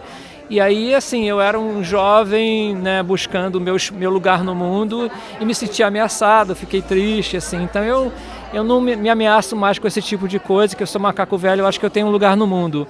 Eu não estou satisfeito no lugar profissional e financeiro que eu estou ainda, mas eu acredito que existe sim uma negligência nesses baixos orçamentos, essa questão da tecnologia, que as pessoas às vezes fazem um terror. Então eu acho que é uma má fé, eu acho que tem esse envenenamento dentro do entretenimento, da cultura, que a gente tem que saber lidar e ficar tranquilo do nosso lugar no mundo, né? Que você é insubstituível. Não, muito legal isso, muito legal. Não, ainda aproveitando essa questão, né, você falando de quando você era jovem, essas mudanças que a gente está tendo, eu queria te perguntar como é que você vê o jovem profissional que está chegando agora no mercado. A gente tem esse ambiente completamente novo e ao longo do tempo as pessoas aprendiam, eu acredito muito nessa área, no contato profissional mesmo. Você, né, entrar para fazer um filme e no contato mesmo profissional, muita gente aprendeu. A gente não tinha necessariamente uma educação formal. Isso foi surgindo ao longo do tempo com universidades, mas como você acha que está a educação nessa área de audiovisual, de mixagem, de produção de trilha sonora, nesse momento? Eu acho que tem uma questão geracional, biológica, de DNA. Essa galera que está aí, ela é diferente. Eu vim para cá com um pensamento assim, que eu fico falando dos meus 22 anos de trabalho, mas, cara, tem uma galera por aí que, se meter a cara, com 1 ano me ultrapassa. Então, essa galera nova, eles têm muito recurso que chega a atrapalhar, porque o nosso sistema de ensino atual não sabe lidar com essa potência toda. Então, tem muita tecnologia. Eu acho que falta ainda alguns recursos antigos. Por exemplo, eu, quando dava aula de som para cinema na Fundição Progresso, quando eu fui mesmo escolhido para fazer um curso, na verdade eu ia dar uma meia dúzia de aulas, acabei ficando 1 mês e meio. eu trazia minhas pastas que nos anos 80 eu mandava cartas, né, porque a gente não tinha internet, mandava cartas pelo correio para verem catálogos sobre tecnologia e música. Desde 81 eu pesquiso isso, então eu pesquisava pelo correio. Aí vinha das grandes empresas de música e tecnologia, Yamaha, Roland, Korg, Oberheim, vinham os catálogos dos sintetizadores e tudo mais. Então eu mostro esse material para a galera, para eles entenderem de onde vem a interface do Pro Tools, por exemplo. Porque quando eu peguei o Pro Tools, eu saí mexendo no Pro Tools. Quando eu peguei os aplicativos de MIDI para música, eu já sabia mexer, porque eu mexia nos sintetizadores. Então, é como eu falo, a galera que está estudando fotografia agora e não passa pelo grão da película, eu acho que perde um pouco. Então eu acho que falta um pouco um retrocesso para ter um elan para as pessoas pelo menos entenderem de onde vem isso tudo, né? Para poder, enfim, eu acho que tem alguns problemas geracionais do agora que podem ser resolvidos com o de ontem. Então, assim, pegar o material humano do agora, que são pessoas especiais, e dar o embasamento que vem de fora. O que é a música dos anos 70? O meu CD, eu sou músico e eu estou preso nos anos 70, cara. Eu não consigo consumir muito, é claro que eu consumo, mas eu ia toda semana, todo mês, em lojas de LP comprar os novos LPs dos meus ídolos, e agora eu estou ouvindo as mesmas coisas em CD, ou então na internet, enfim. Então eu acho que a questão da geração passa um pouco por isso, de a gente pegar o recurso que está lá atrás e jogar para essa galera da frente. Valorizar o que a gente tem e trazer isso como referência. O Alfredo chegou aqui na nossa roda aqui. Tem uma pergunta para o Bernardo? Sim, eu não sei se vocês já não fizeram essa pergunta, mas é sobre o uso de trilha de referência antes de chegar para ti. Por exemplo, tu falasse na palestra que bom, o diretor pode te pedir uma música e que isso seria um retrabalho, né? Tu faz uma música que tu ainda não está imaginando o que será a cena, e quando isso volta para ti, ela vai ter que retrabalhar isso, né? E como que é, por exemplo, o montador que usa muita referência de trilha, que ele pega de outro filme e tudo, ele te entrega, e como é que é isso para ti? Isso é uma coisa ruim? É melhor que não se faça? Ou existe isso? Não existe? É um problema, não? Pois é, eu acho que alguns montadores têm essa dependência.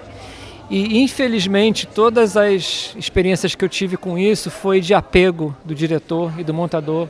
Por exemplo, eu ganhei um prêmio de trilha sonora com uma música que eu fiz, que o diretor tinha colocado a trilha, que é uma trilha simples e genial do Central do Brasil, que era um piano.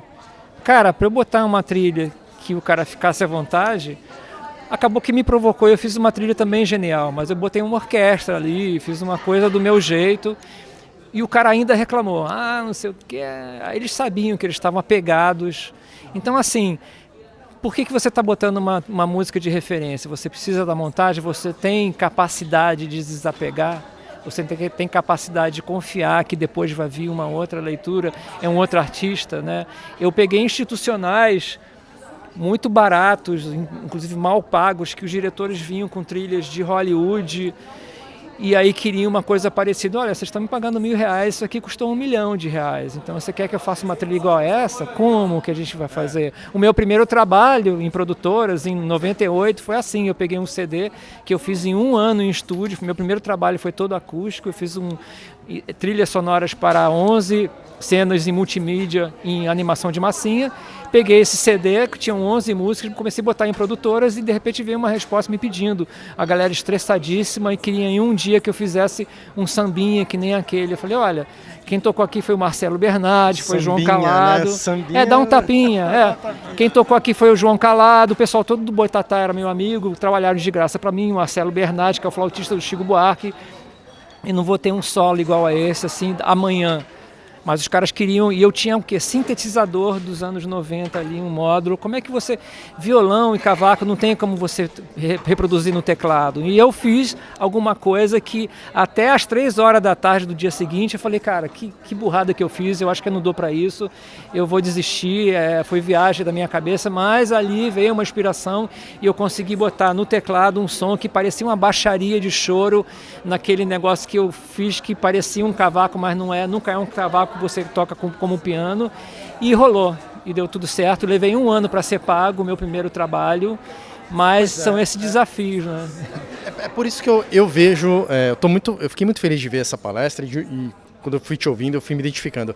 Que eu gosto muito disso e valorizo muito, né? Até já falei no episódio, no podcast várias vezes, que eu já nem dou opção de sonoplastia. Tem minha produtora de conteúdo, né? Nunca fiz nenhum longa e tal, mas eu já passo o orçamento, que meus clientes não me ouçam aqui, né? Mas eu já passo o orçamento com a sonoplastia, com a composição, tudo inclusa. Porque nunca você vai falar pro cara, você quer uma composição, uma trilha sonora? Não precisa, né? Enfim, não vou chover no molhado aqui. Mas eu acho que muito legal essa coisa da gente conversar, né? A gente vocês bateram nessa tecla na mesa, mas de estar encontrando e falando sobre a importância do áudio, porque realmente, talvez para quem mexe com vídeo, existe uma dificuldade mesmo de saber essa complexidade toda, tudo isso que você falou, né? Às vezes você olha aquele arquivo de áudio, aquele arquivo leve, porque a gente trabalha com vídeo de 2K, 4K, aquela coisa que lota o HD, e aí você pega o áudio lá, não tem 1 GB, 2 GB, né? Então parece que se mede a qualidade e o cachê do negócio pelo giga que pesa e tal. Então eu acho muito importante. Um tempo de trabalho, né? Tem uma tirada do Egberto Gismonti fantástica, que um dia pediram a ele uma peça publicitária e o cara foi para casa e um dia ele trouxe uma música perfeita. E aí, o publicitário gosta de reclamar aqui e ali, não entende nada de música, cria uma taxonomia para dizer, porque aqui tem um pó que não está legal. Às vezes eles conseguem dizer o que eles querem, mas geralmente não. E sempre reclamam. Mas estava tão perfeito, tão lindo, que a produtora falou assim, poxa, Egberto, você fez isso em um dia. Será que em vez de cobrar 100 mil, você podia cobrar em 50?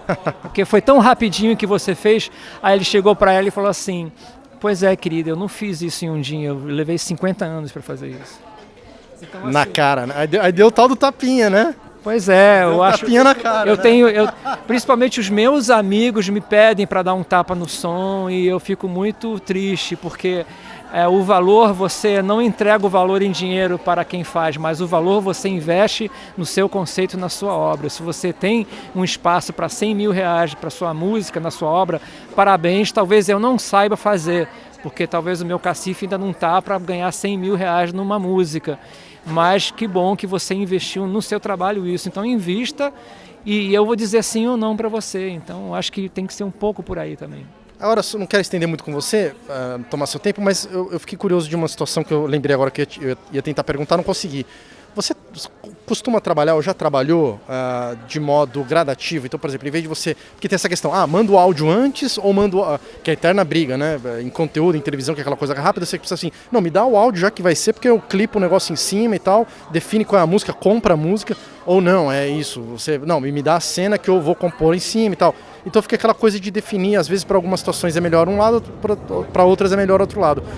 Mas e essa coisa de ir compondo aos poucos? Você já teve essa experiência de tipo, olha, eu vou te mandar uma ideia, uma cama, uma marcação, o montador posiciona mais ou menos, te devolve o material, o footage, você dá uma olhada, você costuma trabalhar, você gosta de fazer isso? Olha, dá certo? Eu já fiz, se o cara me der a imagem, assim, dá um material antes de ele montar, eu preciso ver alguma imagem, eu preciso ver algum corte para eu me inspirar. Eu sabendo que vai passar por aquela imagem ali, eu já começo a compor realmente alguma coisa. Eu faço música para espetáculo de dança também. Legal. Então, às vezes, a coreógrafa tem uma pequena cena, um pequeno movimento, eu vou lá e filmo e vou fazer um som e às vezes a coreografia evolui em cima da minha música também.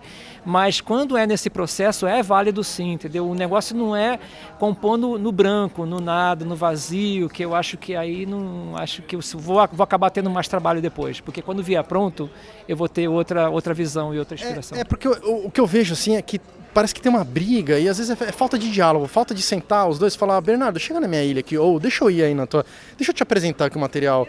O que você acha? O que você pensa de áudio para isso? Né? Ou até na gravação, levar o compositor e falar, cara, dá uma olhada nisso, o que te vem na cabeça? O que a gente pode te apresentar? Né? Às vezes acho que falta, e não só na nossa área, né? Essa coisa que você falou dessa dificuldade que se tem com os publicitários, com as agências, né?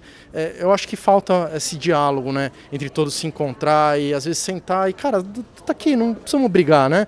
Não precisamos brigar para ver se o áudio vem antes ou depois. Vamos sentar e vamos colaborar por um filme melhor, né?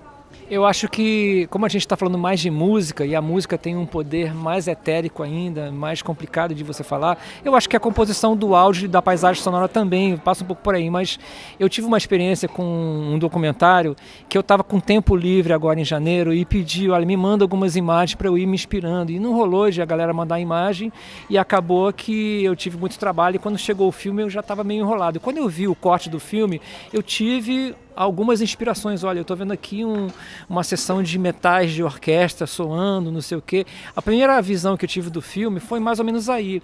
Mas quando eu comecei a fazer o áudio do filme e depois eu parti para a música, quando o filme já estava com outra cara para mim, eu já estava convivendo com o filme há algum tempo, veio outra música. Então essa coisa da arte, desse poder que a música tem é muito delicado e não funciona assim muito tecnicamente. Então assim, edição de áudio pode ser mais técnico, pode haver um diálogo que possa existir o conceito e ali a gente criar, mas a música ela tem um lugar mais delicado ainda. A música pode estragar um filme, né? Então... E pode salvar o filme. Na maioria das vezes salva o filme, né? Foi aquela história que eu contei do cemitério, cara, que é uma música alegrinha, eu vou tocar um ukulele. Eu vou tentar fazer o máximo para, enfim, levantar o que ele não conseguiu levantar com a imagem. Às vezes é isso, né? Falta algo na imagem que não aconteceu, que o cara depende da música. Mas, na maioria das vezes, eu gosto de fazer um trabalho onde a imagem está resolvida e eu entro com uma música que vai jogar junto, porque se deixar o meu ego vai querer fazer uma sinfônica ali para eu aparecer bastante. Se houver um espaço para a música aparecer bastante, ok, mas geralmente não é o caso, é o caso de você trabalhar junto, né? Legal. Bernardo, muitíssimo obrigado pela entrevista, muitíssimo obrigado pela sua colaboração aqui, foi um prazer te conhecer, me sinto honrado, acho que todos nós aqui do Sala de Edição. Obrigado mesmo. Valeu, obrigado a vocês.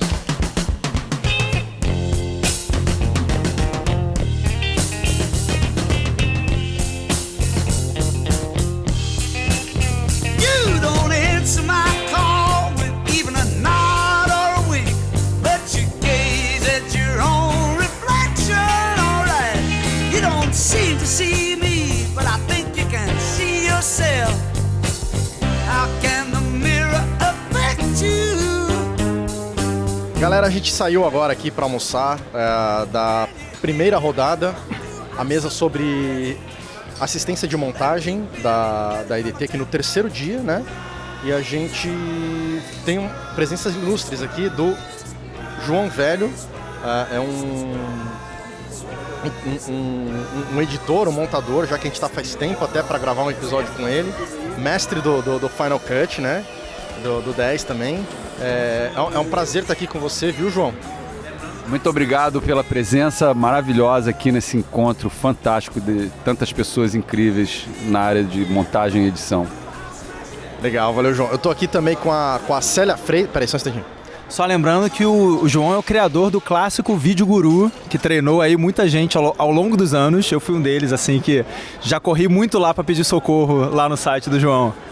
Ah, João, mestre aqui. Legal, muito prazer estar com você aqui. Estamos aqui também com a Célia Freitas.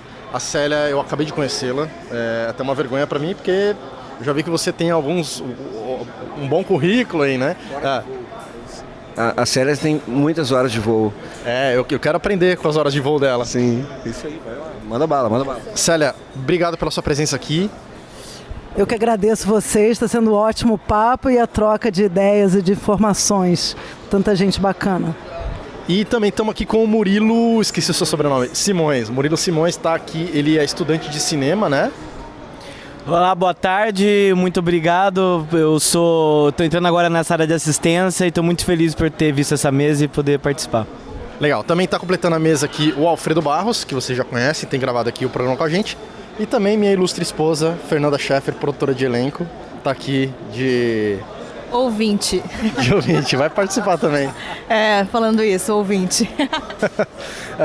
Galera, então só pra gente passar um pouco aqui, eu peço a ajuda de vocês aqui pra gente poder falar sobre essa mesa. O que vocês acharam dessa última mesa sobre assistência de montagem?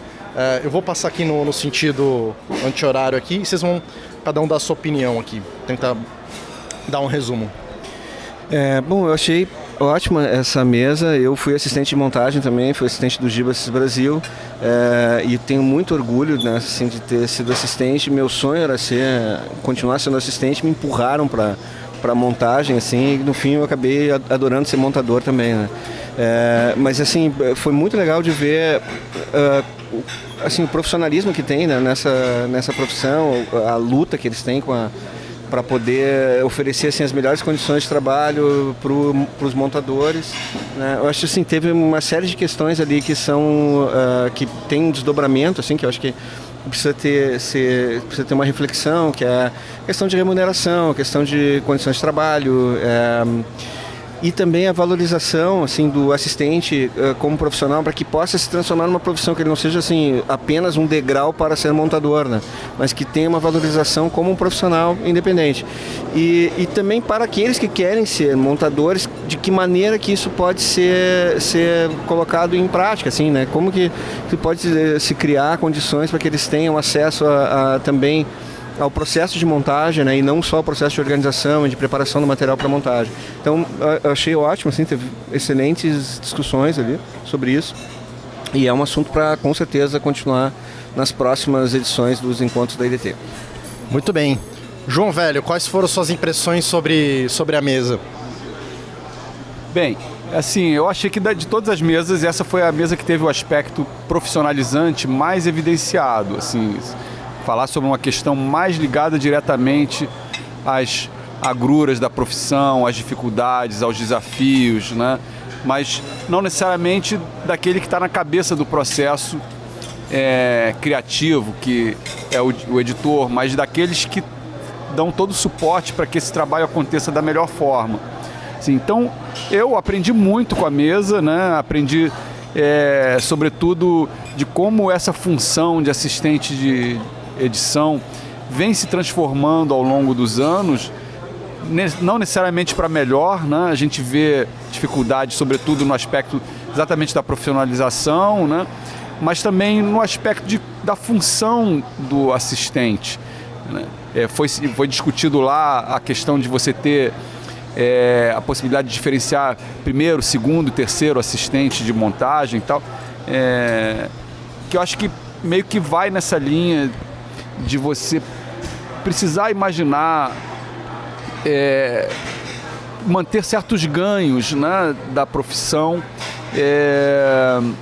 e ela não se perder completamente nas necessidades mais elementares do processo tecnológico, né? Assim, quer dizer, a proximidade do assistente com o montador foi uma coisa muito discutida na mesa, e eu achei que foi uma das coisas mais essenciais, assim, o assistente de montagem como alguém que pode ser aquele elemento que está mais ligado a uma questão técnica e organizativa, mas também ter sempre espaço para o assistente de montagem, assistente de edição, que é mais parceiro do editor, né? E que talvez vá na linha mais daquele cara que um dia naturalmente chegaria a ser editor. Então, acho que foi uma mesa que falou de tudo, né? Muitas vezes foi um desabafo, né, também dos participantes da mesa, para tentar trazer esse aspecto mais real da coisa, né, e da necessidade de mudança. Eu pessoalmente acho que é preciso investir muito também, uma coisa que não chegou a se falar tanto na mesa, mas era uma ideia antiga da EDT, de investir muito na formação do assistente de edição, né? Assim, até por ser uma profissão mais técnica, né, acho fundamental que se tenha canais, né, para que o cara que chegue nessa função tenha total liberdade, né, e autonomia para poder resolver os problemas, sem necessariamente ficar passando por aqueles sufocos que eles relataram lá, né, de ficar na madrugada passando zap para o colega, porque não sei o quê, por causa disso, por causa daquilo. No fundo, isso é um pouco também esse aspecto do despreparo, que faz parte de uma necessidade de maior profissionalização da função. Então, nesse sentido, acho que foi uma mesa muito esclarecedora e acho que vai dar frutos, né? Foi uma coisa bacana também ter lá durante a mesa, né, todo aquele tempo projetado lá atrás, né, a frase final da nossa vinheta, né, conclamando todo mundo a se juntar à EDT, né, os assistentes também, né, porque isso pode tornar essas coisas mais fáceis, né? Assim, em termos de formação, em termos de preparação, para melhorar esse aspecto profissional. Legal, João. E isso que você falou é uma coisa que me marcou bastante ali. Eu achei muito legal, inclusive passar para os nossos ouvintes, que realmente existe um chamado da EDT para os assistentes também, não é só para os montadores e editores, né? Então, isso é muito importante, que se você que é assistente de montagem, de edição, que venha fazer parte da EDT, que se associe à AMC em São Paulo também, para que você faça parte, você tenha voz, né? Que foi o que a gente está falando aqui sobre essa mesa que é muito importante para a gente mudar a realidade dos assistentes no Brasil, né? Célia, eu queria saber a sua opinião. Então, bom, obrigada aqui pela presença de vocês. Eu estou presente na EDT desde o início da formação dela, foi em 2011, 2012, já tem seis anos. Fiz parte da diretoria 2 anos seguidos e sou responsável também por tocar o censo da nossa associação, que é a ferramenta que a gente tem para medir os cachês, o tempo de trabalho, as condições de trabalho. E pela primeira vez os assistentes agora estão chegando mais perto também da associação, eles estavam um pouco à parte, poucos faziam parte, então essa mesa também representou essa chegada assim, dos assistentes se aproximando mais da EDT. Então nós temos assistentes agora na diretoria. Essa mesa composta só de assistentes também foi um espaço para eles falarem, terem uma expressão própria. Eu acho que futuramente a gente vai abrir mais diálogos assim, entre finalizadores e editores e os assistentes, mas foi um momento importante para eles se colocarem enquanto voz, né? Enquanto uma voz com potência. E acho que estamos todos no mesmo barco, né? Somos todos freelancers, né? A EDT é composta basicamente de pessoas que trabalham em produções independentes. Somos todos CNPJ, então também fazemos parte dessa precarização das relações de trabalho do Brasil, tanto os montadores, quanto os finalizadores, quanto os assistentes, né? Então acho que a gente é uma ferramenta política mesmo, a gente pensar coletivamente. Entendeu? Enquanto um ajudando o outro, a gente tem alguma chance de sobreviver nessa selva que a tendência é piorar. Então, né, a gente é artista, mas a gente tem que investir em equipamento, a gente tem que contratar o assistente, a gente tem que fazer contrato, a gente tem que pensar em questões jurídicas, né, a gente tem que pensar em formação tecnológica, em renovação. Então é muita coisa para dar conta. Eu acho que um movimento coletivo como a EDT, a AMC, um montinho dos assistentes que se organizaram aqui, estão chegando junto da EDT também, são ferramentas para a gente se fortalecer e não sucumbir a esses tempos sombrios que virão. Aliás, ela falou bem, a Célia falou bem, tem até um grupo, eles falaram que até disponibilizar, eu acho, né? O tal do Montinho, né? Que foi dito lá, que é um grupo, você fez referência... Informal, é um grupo bem informal, que eles têm já há algum tempo no WhatsApp, são mais de 100 de assistentes. Tanto que, por exemplo, ano passado eu não sei quantos assistentes estão na EDT agora, mas eram poucos ainda desses 100 e tantos do Montinho. Então a nossa ideia é também nos juntarmos, porque a gente está no mesmo barco, né? E eles se comunicam muito por WhatsApp, e trocam e fazem censos também, se informam quanto estão ganhando, trocam, falam mal das produtoras, de quem tá dando calote, enfim, é uma ferramenta poderosa deles. Isso é muito legal. E vamos tentar disponibilizar isso, vamos ver se eles permitem, né? Você está nesse grupo? Não, você não, eu sei, você é editora, mas às vezes deve ter alguns editores que estão lá até controlando isso, né? Não, eu acho que tem que criar um montão que inclui os editores também, não só a montinha. Olha aí, vamos fazer, cara, vamos fazer um montão então. Vamos fazer um montão. O presidente é o Alfredo Barros. Não, nós temos que ser... E a AMC tem que ser... Nós já temos a EDT do Rio de Janeiro, a EDT do Rio Grande do Sul, que acabou de ser formada, e a AMC. Eu acho que a gente tem que se juntar. Sala de edição tá junto, né, Marcelo? Tamo junto, com certeza. Aproveita então, Marcelo, e fala suas impressões aí sobre a mesa. Não, eu só acrescentaria ao que o pessoal falou aqui, dar os parabéns para a EDT por ter essa iniciativa de ter essa mesa de montadores, que claro, tem essa discussão, né, de que o assistente de montagem, ele pode ser deve ser uma profissão única para quem quiser seguir nesse caminho, mas também não deixa de ser um acesso também ao trabalho de montador, de editor, né, de cinema.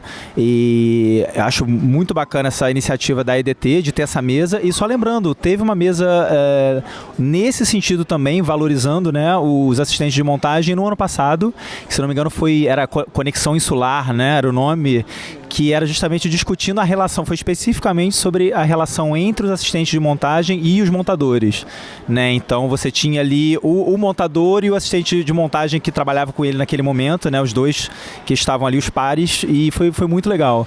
Então eu acho que, principalmente um assunto que surgiu muito, eu acho que até na plateia, nesses 3 dias de evento, foi a questão do acesso, né? A gente via um pessoal novo, eventualmente fazendo perguntas e muito curioso de, como é que eu entro nesse meio?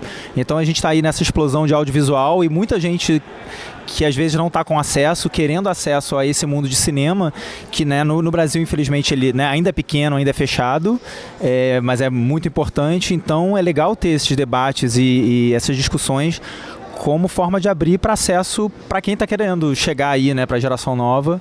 Então o EDT está de parabéns aí pelo evento e por essa iniciativa de valorizar os assistentes.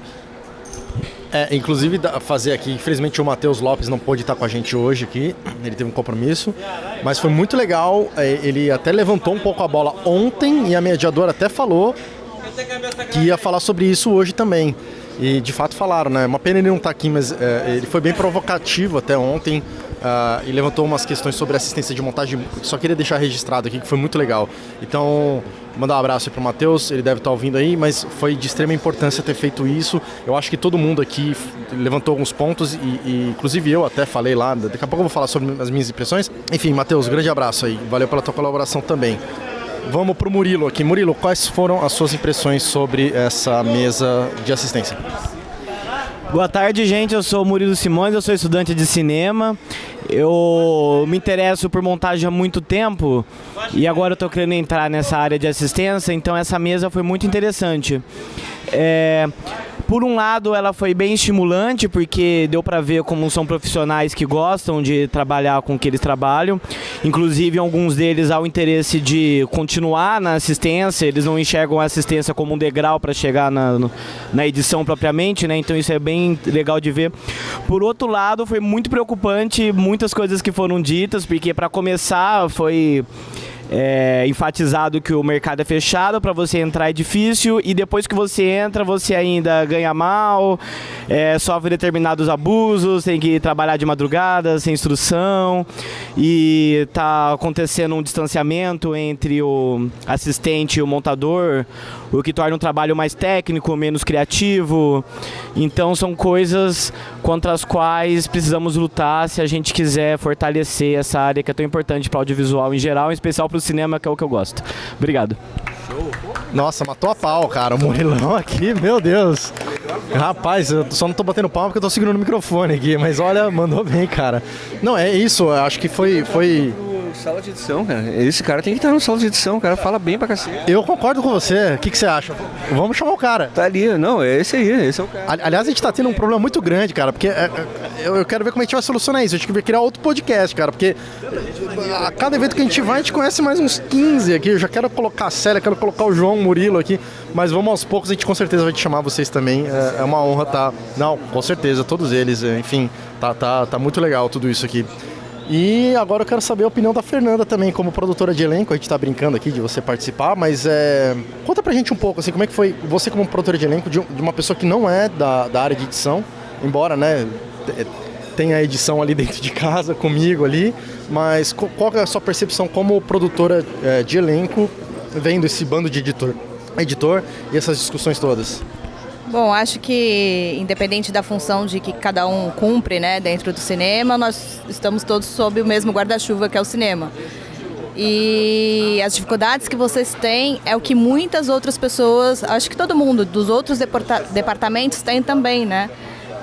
Por mais que essa função do editor, do montador, seja mais solitária, vocês ficam muitas horas isolados e tal, e a gente que está mais no set, na produção, no dia a dia da coisa, a gente está sempre mais no coletivo, trabalhando em grupo e trocando mais informações, mas ainda assim falta essa unidade em discutir as nossas condições de trabalho, em discutir a nossa carreira, em discutir essa precarização que a gente vive das condições trabalhistas, em discutir patamares, em discutir valores.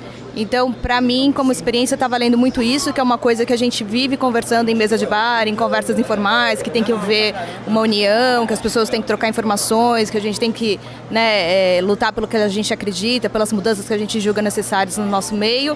Só que fica muito na informalidade e é difícil a gente conseguir se reunir para debater essas questões e conseguir começar a lutar contra elas. Então, está sendo uma aula, assim, para mim, nesse sentido.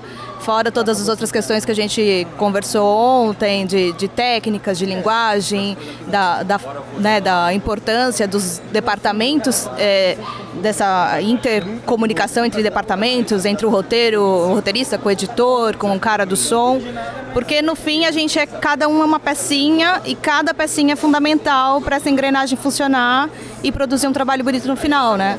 Então eu estou levando muito dessa experiência nesse sentido, sabe? Reuni meus amigos da área de produção de elenco e da assistência de direção, que é um departamento que eu também trabalho com muito contato, tenho contato direto, para a gente também ir nesse mesmo movimento de se organizar. E aí eu acho assim, cada área dessa engrenagem toda aí que eu estou dizendo, começar a se organizar e lutar pelos seus direitos vai ser vai trazer uma diferença enorme para o todo, né? Que no fim, o que é o todo, né? É essa categoria que eu tô falando, é o cinema, são as produções. Então, assim, acho que é responsabilidade de todo mundo, de cada um, de lutar pelo que é teu. E no fim vai ser um bem coletivo, que vai reverberar em tudo, na nossa vida pessoal, no trabalho que a gente faz, nos produtos que a gente cria. Então, eu acho que é um movimento muito importante. Estou muito feliz de poder estar me inspirando aqui com vocês. Ou seja, vai sair a Associação de Produtores de Elenco de São Paulo, é isso? Sim, Associação dos Produtores de Guerrilha de Elenco, vamos acabar com essa porra toda. Mas é isso, né? A gente brinca, mas galera, é nisso que a gente se fortifica, né? Só reiterando aí o pedido, né? O apelo a todos vocês para que se associem como editores, como assistentes, como na EDT, na MC, mas assim, façam parte, se engajem, entrem nos grupos de WhatsApp, porque juntos a gente pode mais, né? Como a Fernanda acabou de falar e todos nós falamos aqui. Galera, muito obrigado, a gente tem que voltar lá pro evento, para a última parte do evento, que vai ter uma entrevista com a Diana, não é isso, Alfredo? Vasconcelos, Masterclass com a Diana Vasconcelos, que é uma montadora maravilhosa, muito experiente, muitas horas de voo, né?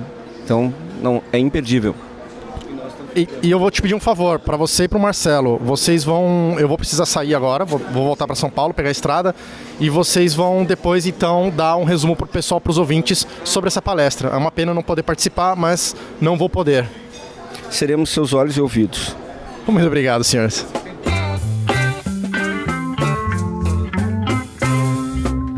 Driving that train, high on cocaine.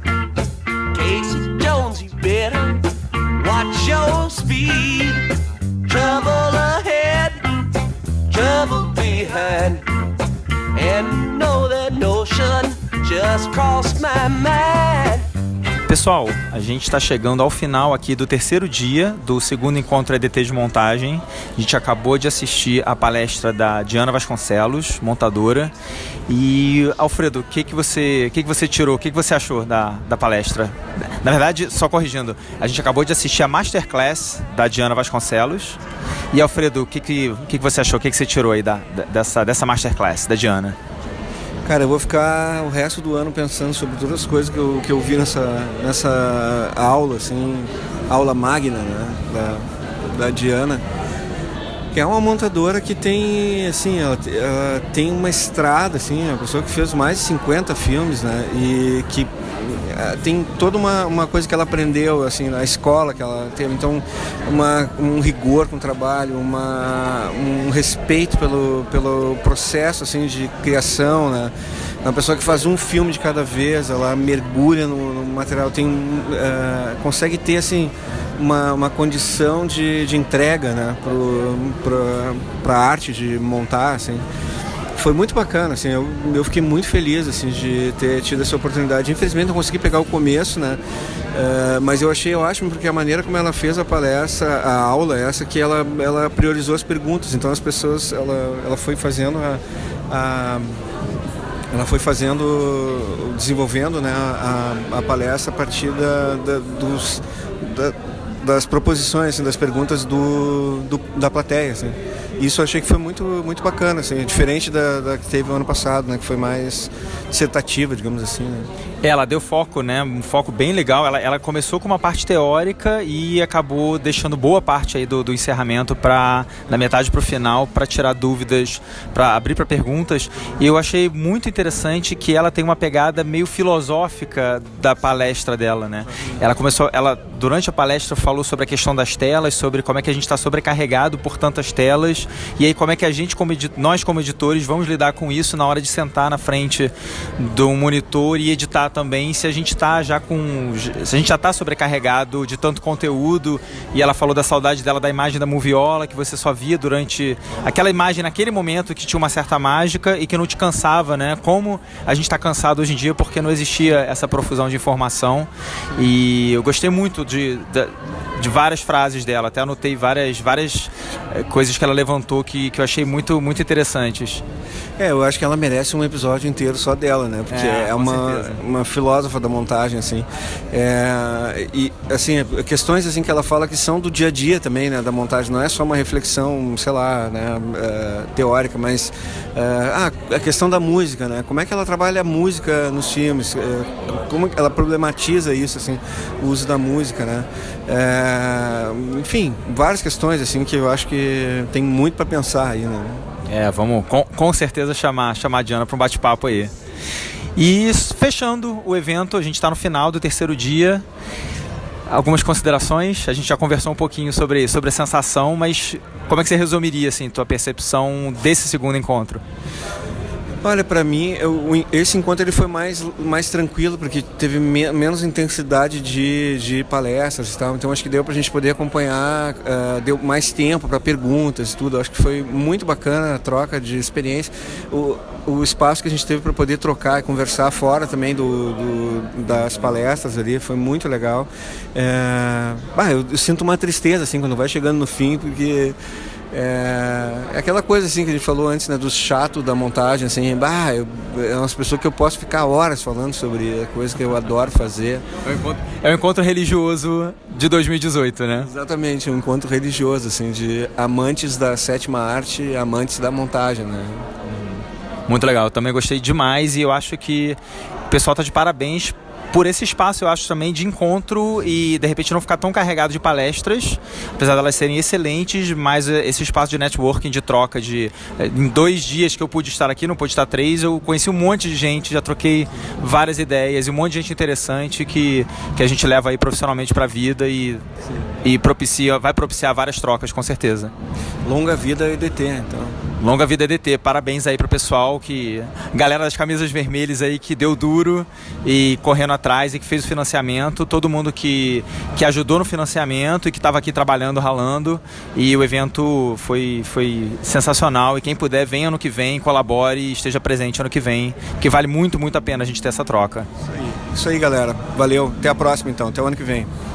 Obrigado aí pela atenção de vocês, por nos acompanhar aqui no Sala de Edição. Muito obrigado, galera.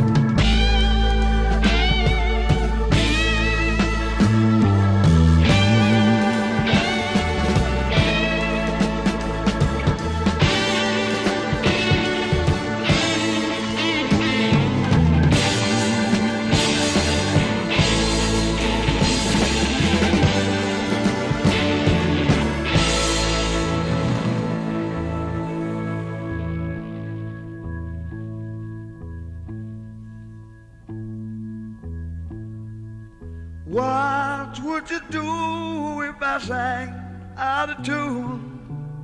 Would you stand up and walk out on me? Lend me your ears and I'll sing you a song. I will try not to sing out of key, yeah. Oh, baby, how you all I need is my brother. I say I'm gonna get high.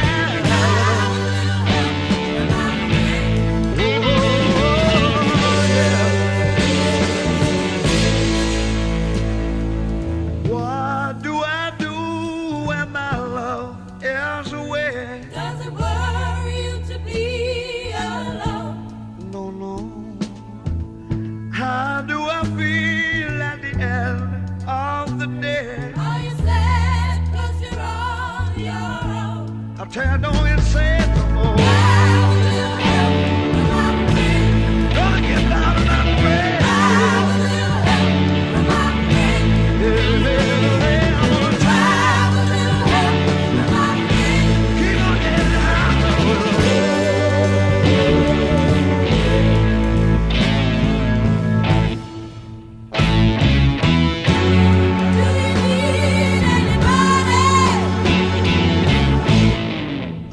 someone to love.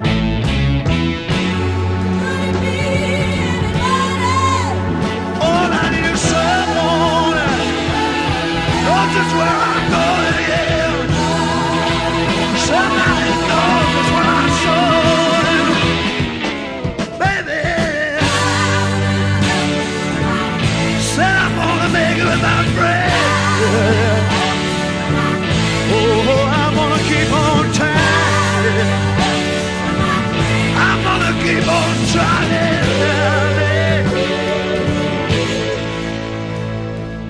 Would you believe in our love at first sight? I'm certain it happens all the time, yeah. What do you see when you turn out the light? I can't tell you, but it sure feels like madness.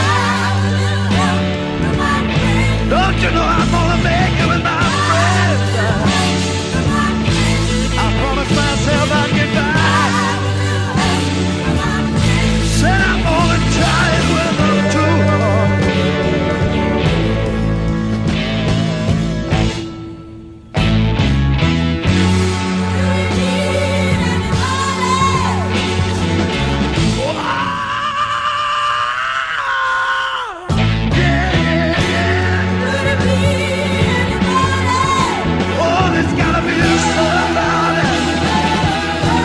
Tip